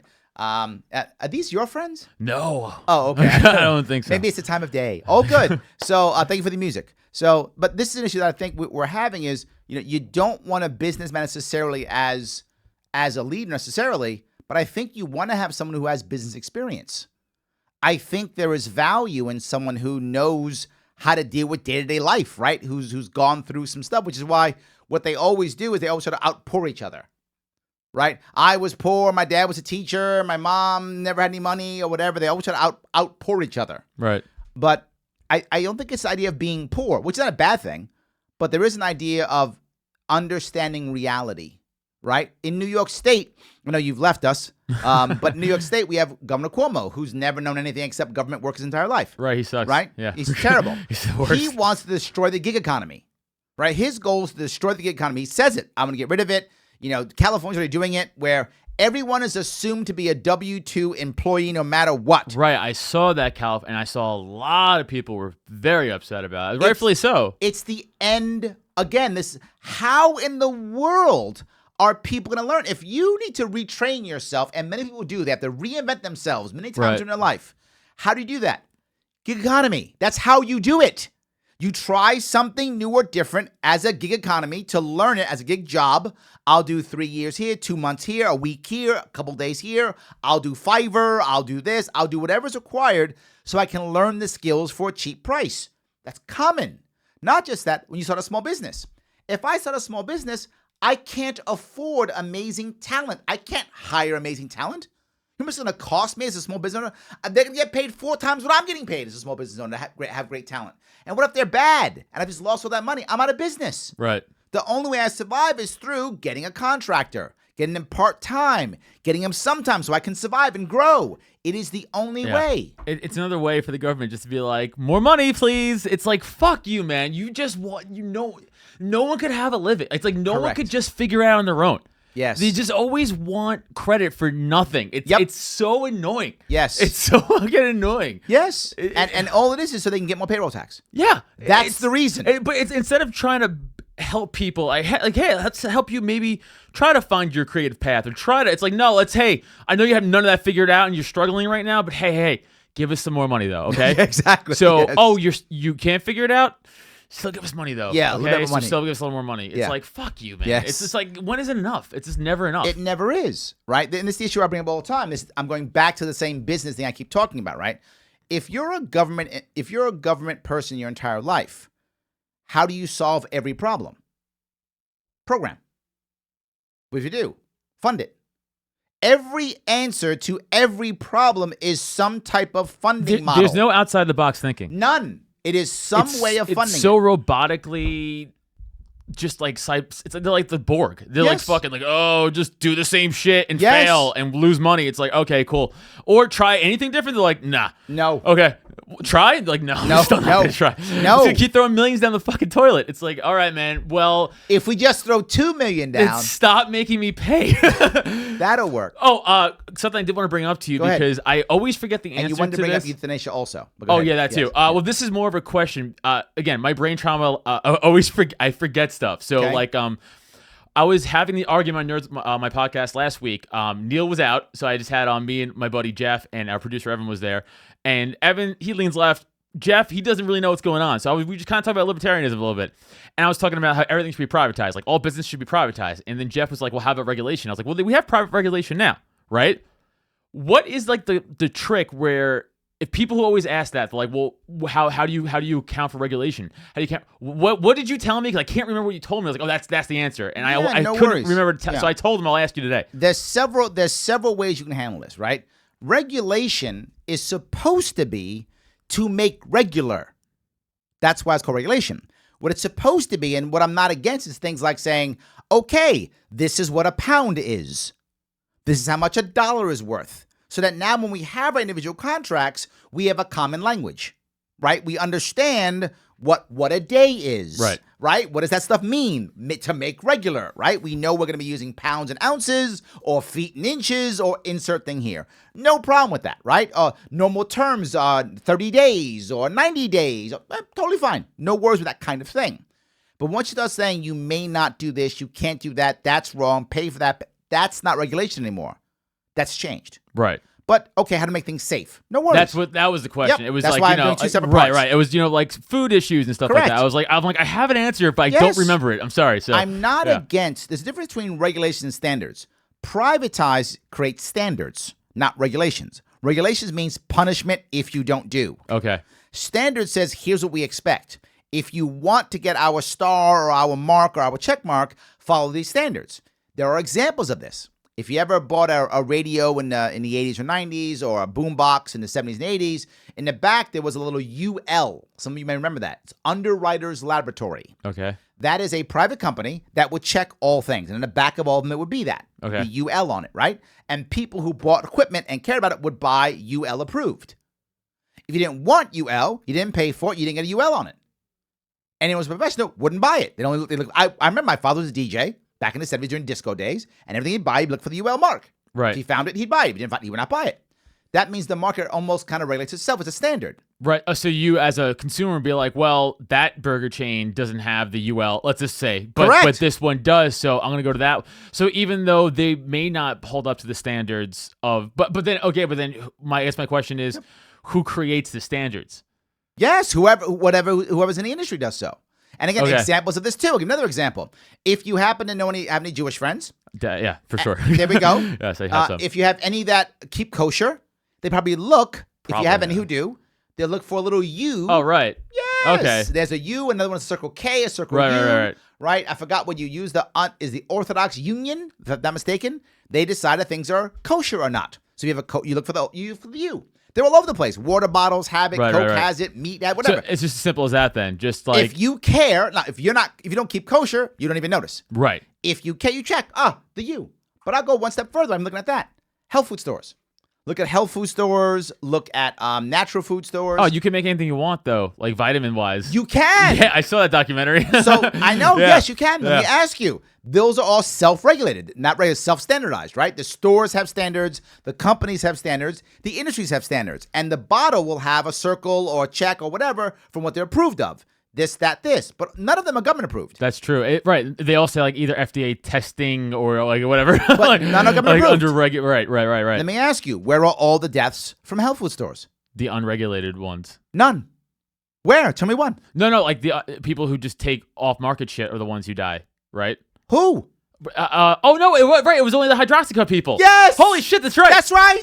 Yes! I forgot it was hydroxycut. Yeah, I forgot it was that thing in the 2000s. It's the people, the That's FDA right. is what The kills FDA. people. For sure, right, okay. So, okay, perfect. Okay, that was Right? it. That was it. I forgot what you told me last time. The Okay. FDA has killed and maimed millions Right, of right, Americans. right. Hydroxycut was like the weight loss drug in like 2005. I remember when I was playing, because I was still playing football and I was doing MMA at the time still. Mm-hmm. And that was like a lot of guys I knew were taking hydroxycut. I was like, that seems psychotic to take. Even at the time, I was like 19. I was like, that doesn't seem safe. but yeah, I remember that was like the big thing. Yes. So what you want to have is multiple third-party standardized agencies, and now you look and go, the product I buy, does it have my check marks? It doesn't have it, I don't buy it. Right. It has it. But it doesn't mean you get rid of the FDA. You can still keep it, but it's not a regulation, it's a government standard. Right. So then there are, because then there would be no enforcement. It's just like, No right, enforcement. because you don't have to, because don't have to enforce it. already, you would know. Yes. If you trust that company, then you know. And if you trust the FDA. If Right. you trust the If I FDA, trust the FDA, right. only buy FDA-approved Right, right, products okay. because you trust the FDA. I don't. But if you did, only buy them. But we would have to have some sort of standard company. Of course. Right, okay. Absolutely. You Now, hear that, Jeff? if they lied and put the stamp on and it wasn't there, that's fraud. That's crime. Right, Fraud's a crime. right, exactly. So if they put it on yeah. and they don't deserve it, that's a crime. Which is what I kept trying to explain to these idiots. They might have, I don't know, because they were like, well, who's to say then someone just can't walk into your house and be like, this is my house now? I'm like, well, that's still illegal, dude. I'm like, there's still Yes, crimes. absolutely. I'm like, it's not like a fucking free-for-all in a libertarian society. Not at There's all. still culture and laws. It's just the laws, there's like 4 of them. And like, Yes. that's it. Yes. Another thing, like libertarian argument I'm seeing a lot lately, I don't know where you lie on this, is like libertarians can't have opinions on culture and stuff. Have you heard this? Who would say that? I've heard this. Like people go, Let's "Oh, be well, clear. you're a libertarian, so you shouldn't have an opinion about like culture stuff." It's like, yeah, I can. I just have to separate my morality from the law. It's that simple. What are you talking about? No, there's several issues here to deal with this. Now, to remember, because you are tolerant about someone else doing something, doesn't mean you have to agree with that Exactly. something. It's, I can say, I don't like the thing you're doing. Of course. You shouldn't do it. I can actually Right. make up a website and say, don't do Right. that thing. but you have the right to do it. You've got to do it. Right. I can have a march and say, don't do that thing. Yeah. I can do that if I want to. I've heard some libertarians be like, well, we can't talk about certain. Silly. I'm like, why? And the other thing is, I love this one. Well, if you're libertarian, why do you use the roads? I have to? Because I pay taxes for them? I'm forced to pay Yes. taxes. I'm forced to use them. Because I don't have- literally, if I don't pay my taxes, I'll go to prison. That would be the right. reason They why. throw me in a cage. Well, yeah, why? Which is what I told them on Sunday. I was like, I'm like, can I give you guys examples? How about the roads? I'm like, if you guys, unless you guys are fucking with me, I was like, you can't be honest and tell me the roads are good. They're like, no. I'm like, well, that's the government. I was like, so why are you guys so against privatizing shit? That's just a small microcosm of what the government fucks up with. But the why not? privatizing piece is scary. That's why. It's I'm not joking. It's scary, right? My answer for the road has been very simple. Allow other companies to fix the roads. because then it creates a. I didn't say privatize. Allow them to fix it. You know another company that's fixing roads right now? Domino's Pizza. Right. Literally. Right. They're fixing roads right now. Because they're not allowed to because the state says Then they let can't. them fix the roads. Right. And they put a little Domino's Pizza thing on it. What will happen? Guaranteed. Once you start doing it, people are going to say, well, then what about the poor people's roads? I'm not getting rid of the road fixers. Right. So they'll be able to service the poor people better because they'll go fix those roads. Right. But who's to say poor people don't buy Domino's? They might. Right. In which case, they'll fix those roads too. I was also But trying here's to. the most important piece. Once they fix the roads and their names are on the roads, we'll make a rule. It looks bad having your names on the potholes. Why don't we instead do the adopt a highway thing and put a sign up?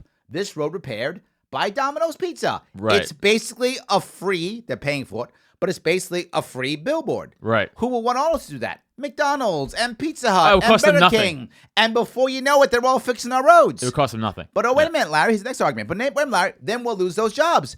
No, we won't. They'll just now work for McDonald's or Taco Bell or Domino's. Right. We still need They're- people to They're fix not roads. going to send out fry cooks to pave roads. That is correct. Like, they're going to be Yes. like, let's go get a fucking a road guy. Yes. He knows what he's doing. They're going to hire a guy who fixes Yeah. roads. Yes. So Of we course. don't have to privatize. We can still retain the asset and still now generate money from that asset and have better roads to lower, if not eliminate, road taxes. Right. And have better services for the poor. Right. By the way, again, I always we talked about the Verrazano earlier, and then we get to euthanasia, I guess, real quick. But when the Verrazano was first pitched, my dad told me, this is back in '66, I think it was built. He was like, they said as soon as it's paid off, it's going to be free. I remember that. It's been paid off tenfold. Absolutely. Tenfold that bridge has been paid And off. It's been built in '66. It's 2020. I'm not good at math. I have brain damage. You do the years. Yes. But like that's a lot. It's paid off. Absolutely. There's no way that and they keep upping it. Always. $19 now. Now, if you're I think if you're a resident, it's $8. Which, by the way, that's still a ripoff. Still terrible. Still a ripoff. Yes. $8. By the way, a lot of people who live in Staten Island work out of Staten. My dad travels a lot out of Staten Island. He barely works in Staten Island, so like he has to pay his toll All the time. All time. It's a fucking ripoff. Horrible. So, all right. Let me grab a call if I can. We're going into Atlanta. We're going over to Atlanta. We're going to talk to Chris about taxes. We talked about taxes just now. Now we have more issues with taxes. Chris, how are you? Chris, did I lose you? Hold on. Did we have Chris? Did we drop him? He got raptured. He got what? He got raptured. Raptured. We lost him. It's the rapture. Atlanta. We've lost it. Hello. So, Oh, Chris, shit, he there we did it. are. Gotcha. How are you, He's my a sinner. friend? Don't drop that stuff. Fucking do it. Epstein I like didn't it. kill himself. Which is this This was one? better. Which Epstein one is didn't this? kill himself. Epstein didn't kill himself. Oh, True. it's Epstein didn't He kill did it. himself. That's true. Nice. This guy speaks the truth. There we Chris go. from Atlanta. Didn't kill himself. Chris from Atlanta. Thank you, my This friend. guy's fucking true. Awesome. This guy speaks the There truth. we go. Epstein didn't kill All right. himself. So I will then instead shift over to the internet and ask, does Adam encounter very many libertarians or liberty center people in comedy? No. Is that right? No. Is there a political bend in comedy? Yeah, it's very left. Oh, is that right? Yeah, Okay. I mean, you have a lot of guys, especially in Gas Digital, who obviously are not like that, right? But Right. like, you unfortunately, you say some shit, piss a lot of people off. There's obviously a lot of good clubs in New York, like the Stand, the Cellar, who they don't give a shit. But like, there's a lot of clubs who would be like, no. Oh, is that right? Yeah, smaller ones, especially, they don't want to deal with backlash. Like, not for guys like me. I'm not famous enough. I'm saying, like, bigger names, they might want to book them or something like that. Depends. I mean, it's just mainly left-leaning. That's the ideology. It's weird. It shouldn't be. It should be just wherever, right? You would think it would be a mix, right? You would think. Because you would think about the freedom of speech, and Yeah. it's about making people laugh, and it's not about making people feel good. It's about making people laugh. I agree. Comedy's meant to make you. It's meant to make you feel good if you find it funny. If you don't find it funny, don't listen to that comic. Just turn it off. Like these people act like we only have one station. Yes. Like it's 1955, and there's NBC, ABC, and what was the other one? CBS. CBS, right? And Like, I'm old enough to remember that. right. Yes. It's like there's 1,000 stations. There's YouTube. There's Hulu. You don't have to listen to me or you or anybody talk about nonsense. Like, Right. I'm done. Like my podcast is fun. Like, we're just goofy. But if I say something offensive, then don't listen to it, man. There's 70,000 podcasts. I know there are so many podcasts. I know. So I know. like, don't listen to Absolutely. it. Like Yes. but whatever. I mean, Yes, I totally get it. So I guess I want to go back to that free speech piece that we were talking about, right? I mean, it's the PC culture that we talk about really is all about free speech. It's really what it's about, Yeah. right? And the idea that somehow we have a right to not be offended, right. not understanding that if we accept free speech as a right, if we do, we are going to be offended. Like literally, we're going to be offended. There's no way around that.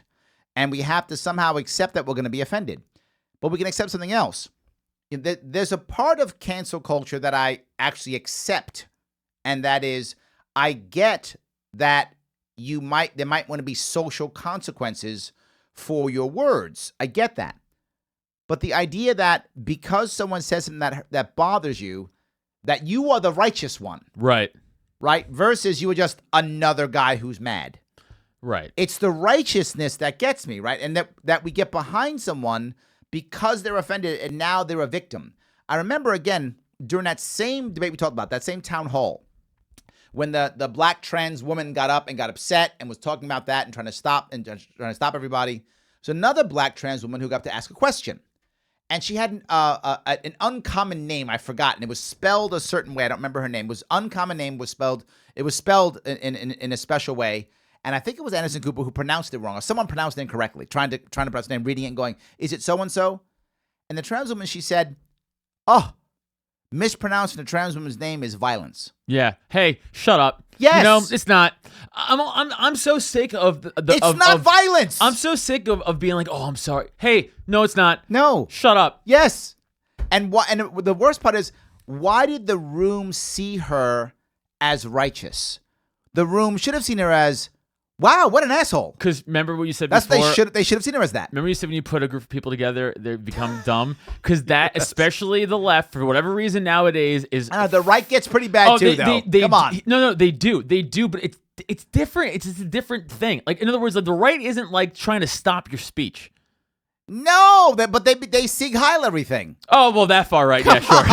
They're Sig Heiling everything. Yeah, sure. I wasn't even talking about the extreme left, Okay. though. I was even just the little leaning left, not moderate left, but like even a little leaning left. They'll be like, "Hey, don't say that." It's like, shut the. What do you mean? What do you mean? Don't say that? Right. That's what I'm talking about. I'm not talking about like even the fars. But Gotcha. yes, and the far right is very much this. Yes. Yeah. I wasn't going that way, but Yes. yeah. So I'm talking about just the right left as a straight up what they are. The right's not the one who right now anyway. They used to be the ones who, like when I was growing up, the right was always like trying to suppress movies and stuff. Yes, I remember that. That's Yes. what I'm saying. Yep. That's what I mean when I say the left's doing that. When I was growing up, dude, remember the movie Dogma, the Kevin Smith movie? Yeah. Okay. I was raised Catholic. I was forced to go to church for a while. So so when I was sophomore in high school, I think the movie came out, or junior in high school, the movie came out. And I was still being forced to go to church at that time. I was also in Catholic high school. Yeah, kind of got to go to church and Catholic high Yeah, school. kind of have to go. Yeah. They were petitioning Dogma outside of the steps of my church, and I You mean protesting it? no petitioning to get it taken like sign this petition to get it taken down. It's a protesting, yes, but they want us to sign a petition to get it taken down. Taken down? What do you mean? Because out of movies, because it's against Catholic. Oh, got it. Because it's dogma. Yeah. Right. Exactly. So Yes. I remember my dad. My dad's the best because my dad. I think he believes in a thing, but not that. Right. Not the Catholic Church. My dad was like, I'm not signing this shit. He's like, you're not signing this shit either. I was like, thanks. But it's like that indoctrination. Right. So when I was growing up, the 90s, it was all the right. They're like, no speech, no, ew, everything, no, you can't express that. Ew. Now it's the left. It's true. And they were always the party of like, hey, man, everything's cool. Right. And it's like, yeah, I was with that. And now they're like, hey, say literally nothing. Right. Unless you agree with me to my fucking letter of what I say. Yes. Say nothing. And this goes to the next piece, which is the idea of zero tolerance. Yeah. Right? Zero tolerance is exactly what America was not about. Right. I mean, it was. It was about, I mean, the people came to America because they needed second chances. Mm-hmm. Right? Even those of us who came in chains. When we got freedom, that was our second chance. So everyone's supposed to get a second chance. Right? Everyone's supposed to. You get a second chance, you made a mistake, you screwed up somewhere, get back up, get back on your feet, go out and do this. Be great, be happy. Right? Pursuit of happiness. That's what we were all about. And now with zero tolerance, you say one thing wrong and all of your past doesn't count. Right. You could have been literally a saint that the Catholics would, anoint as a saint. And, but you said that thing about that thing. Right. Yeah, and now justifiably we're going to ruin your life about it. It's like, what the fuck are we doing? But that is what creates the Trump mentality. Of course it does. Which is the double down no matter what. Yeah. Right? That meant, and don't get me wrong, Trump didn't make that up. No, of right? course That not. was happening before Trump. But now, because he's president, that's now shown itself, right? He's expanded and shown it. It works. Because, listen, I'll be honest with you. It works. I was watching YouTube, and then like they switched like a ad, and it was like a Trump speech, and I forgot what he was saying, but I was like, yeah, he's fucking right. I was like, oh wait a minute, not really. Like he kind of was right what he was saying about the left, but he was also propagandizing on. Right, of course. But the way that quickly, I was like, yeah. I was like, no, wait, no. But it got me for like a second. Sure. I was like, yeah, fuck them. I was like, yeah, well, still fuck them, but you're also wrong, like about what you just said. But fuck them too. Yeah, it's both. It's both. It's exactly. So yeah, I'm with you, right? Yeah. I think that creates that environment of zero tolerance. And the problem with zero tolerance is it always makes things worse. Right. It never makes things better. There's a saying I use in business all the time, and it works in life. And that is, if you demand perfection, you will get deception. Mm-hmm. Right, of course. Because no one can be perfect. No one. So when they're not perfect, they lie. Because the consequences for their failure are catastrophic. Therefore, they lie. Just what they do. Everyone does. It's how it works. If every single time you make any mistake, the answer is the response is catastrophic, you're always going to lie or blame somebody else. Always. So right. Him, her, not me, or my lie. Nothing happened. What are you talking about? Nothing ever happened. But the hard part is, in today's world, we care so much about blame. So much about blame. I don't. Yeah, it's like this country has always, I feel like, been about like punishment. Mm-hmm. Like you have to be punished. It's like, why? Yes, but it's a difference, right? The many people will get angry when I say this, but the country was built on a Protestant ethic. Sure, right? It was. It sucks. I know people don't like it because it's but it was built on that idea. Well, the school system's like an Austrian school system, right? Absolutely, so it's like built on a Protestant ethic. Right. The concept, though, is that in a Protestant ethic culture, there is guilt. But you can be redeemed, right? It's not a shame culture. Shame you never lose. But guilt, you can be redeemed. You can repent, right? I feel you can like do something. But we've lost even that. That's what I'm saying. Like the culture we've now lost even that. Is just so much like that's why I appreciate like Kevin Hart. He's like, I apologize about that shit fucking 7 years ago. Yes. He's like, shut up. I don't want to host the Oscars. Yes. It's like good. Yes. Good. Because that's the thing too. This is like a Bill Burr bit, right? But he's like, just don't apologize. Yes. But he's right. Yep. Because as soon as you give these people any sense of an inch, yep, a mile, right? A mile is coming. So if you go, all right, I'm sorry, and they're gonna be like, good, we got him. Yes. Now we also, that's not good enough. Quit what you're doing and Yes. stop making money and Yes. figure it out with your family. Yes. And we don't ever want to see or hear from you again. That's correct. Yes. Please like, dig a hole, go in, and don't come out. Yeah, Right. if you could kill yourself, that'd be great for everybody here. Exactly, It's like, yes. I feel like I just said the word gay in a weird time. I don't feel like that's all worth the. And they're like, Right. no, it's worth it. It's like, okay, well, that was 5 years ago. Yeah. And they're like, Yeah. no. And like, Yeah, okay. but you're not dead yet, so Right. no. Yes. Are you poor? It's like, not yet. Well, then it's not good enough. Exactly. Are you living in squalor? It's Yes. like, Yes. Well, the worst part is, even if it was years ago, and to be forward, none of us are the same person we were 10 years ago. dude, I am so different. None of us are the same person we were 10 I am years ago. so different Yes. from when I became a fresh-faced cop of 21 to 33-year-old Yep. looking like a drug addict now. I look totally totally different. But the worst part about the idea of not saying sorry is, along with the not saying sorry, we remove the empathy. In fact, now it becomes to hell with you. Right? You said it. Yes. I don't want to host us. Fuck you. Yep. Right? I don't want that. What I want Right. is, great, I won't host the Oscars. Shame on you. That's what I should be saying. I'm not going to host the Oscars if I'm Kevin Hart. Right. I'm not going to host the Oscars now. Shame on you. Shame on you for not showing the same empathy you want from me. Shame on you Yeah. for not accepting that I'm not who I was 5 Right. years ago and that a sorry's not good enough. Shame on you for an ally being right there for you and you pushing away all of your allies and realizing that reality, which is showing everyone, is no one's got their back. Shame on you for destroying what should be something wonderful, and you'll ruin it because you're selfish and self-righteous. Shame on you. That's how you respond to that. I'm not dealing with your and you know what? You can't have the moral high ground because I have it.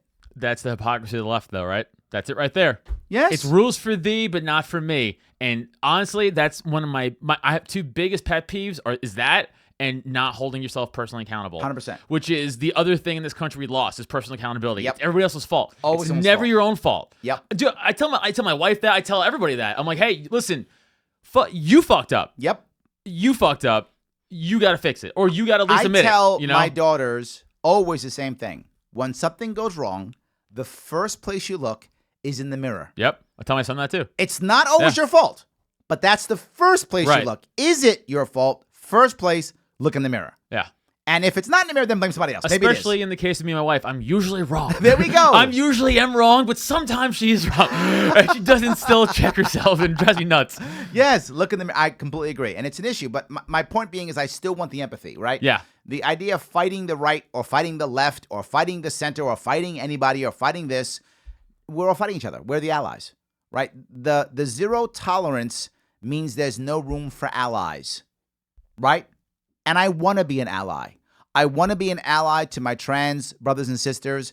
I want to be an ally to my people who are fluid in gender, the they, thems of the world. I want to be an ally to them, gay, lesbian. I want to be an ally to all the GSM, the gender and sexual minorities. And of course, I want to be an ally. At the moment, I'm not one of them yet. I might become, but I'm not one of them Right, now. right. But I still want to be an ally. Right. I want to be an ally to all the people who want help. But if you attack me for saying one word wrong, Right. I'm not going to be your ally. Nope. That's the thing. I mean, it literally comes down to exactly what we're here for this podcast, for libertarianism. It's like, you do you, I do me. You have the right, this is what I say all the time. You have the right to be like, call me Fox, Dragon, Wizard, Zimzer. I'll be like, cool, man. I think that's kind of silly. But I have the right to say that. Yep. Like, you could do that. Dude, do it. If Yep. you're an adult, by the way, if you're an adult. Yeah, correct. Because that forcing kids to take, Yeah. we can't have No, no time I for get that. it. But Yep. like, that's nonsense. Yep. But if you're an adult, you're a consenting adult, you're 18 or older, and you want to do that, hey man, God's fucking speed, go nuts. But I get the right also to go, that's fucking silly. Yep, 100%. And it's not violence when I say it. No. It's not violence. Because I'm not saying, I'm not even being like, you should be shunned. I'm just like, just not for me. Yes, 100%. Yeah. So pump yourself real fast. Tell us about Nerds with Words. Oh, yeah. Just check out Nerds with Words. It's available everywhere on YouTube. Please subscribe to our YouTube channel. That'll really help us out. Follow me at Adam Nutter on Instagram and Twitter. I'm trying to build up my Twitter. So pump those numbers up at Adam Nutter. I got some show dates coming up. If you Do it. guys are so inclined, We are inclined to Please check allow us to out decline. my stuff. Sorry, I should have had this pulled up already. Yep, you should have, but it's okay. I still know, love you. fucking super. I still love there you. it is. This Monday, I'll be at Caroline's right here in New York City at 7 p.m. Get your tickets there, and then February 26th, I'll be at the Dive Bar in Philly at 8 p.m. February 28th, I'll be at New Liberty Distillery at Philadelphia at 8 p.m. And then the show Neil and I run, the Nerds with Words show, we run every monthly show in Chalfont, PA. It's right outside of Philly. I was there. Yep. That's the Pop-In Comedy Show. That's March 7th. Caitlin Rupert, you guys might know her if you listen to any Gas Digital shows. She's actually headlining that show, guys. So come on out. Tickets available at nerdswordspodcast.com. And yeah, check me out again at Adam Nutter and follow Nerds with Words and subscribe and listen to that. Awesome, shit show. guys. I want to say thank you so much for that. Thank you, Adam, for coming. Thanks for having me, man. Appreciate it. I think we Super had a fun. great show. Thank you, all you callers and people. I know I didn't get to every call. I didn't get to everyone online, but I will try to answer all the questions online when I get back. Guys, have an amazing week, and I will talk to you next week right here on The Sharpe Way.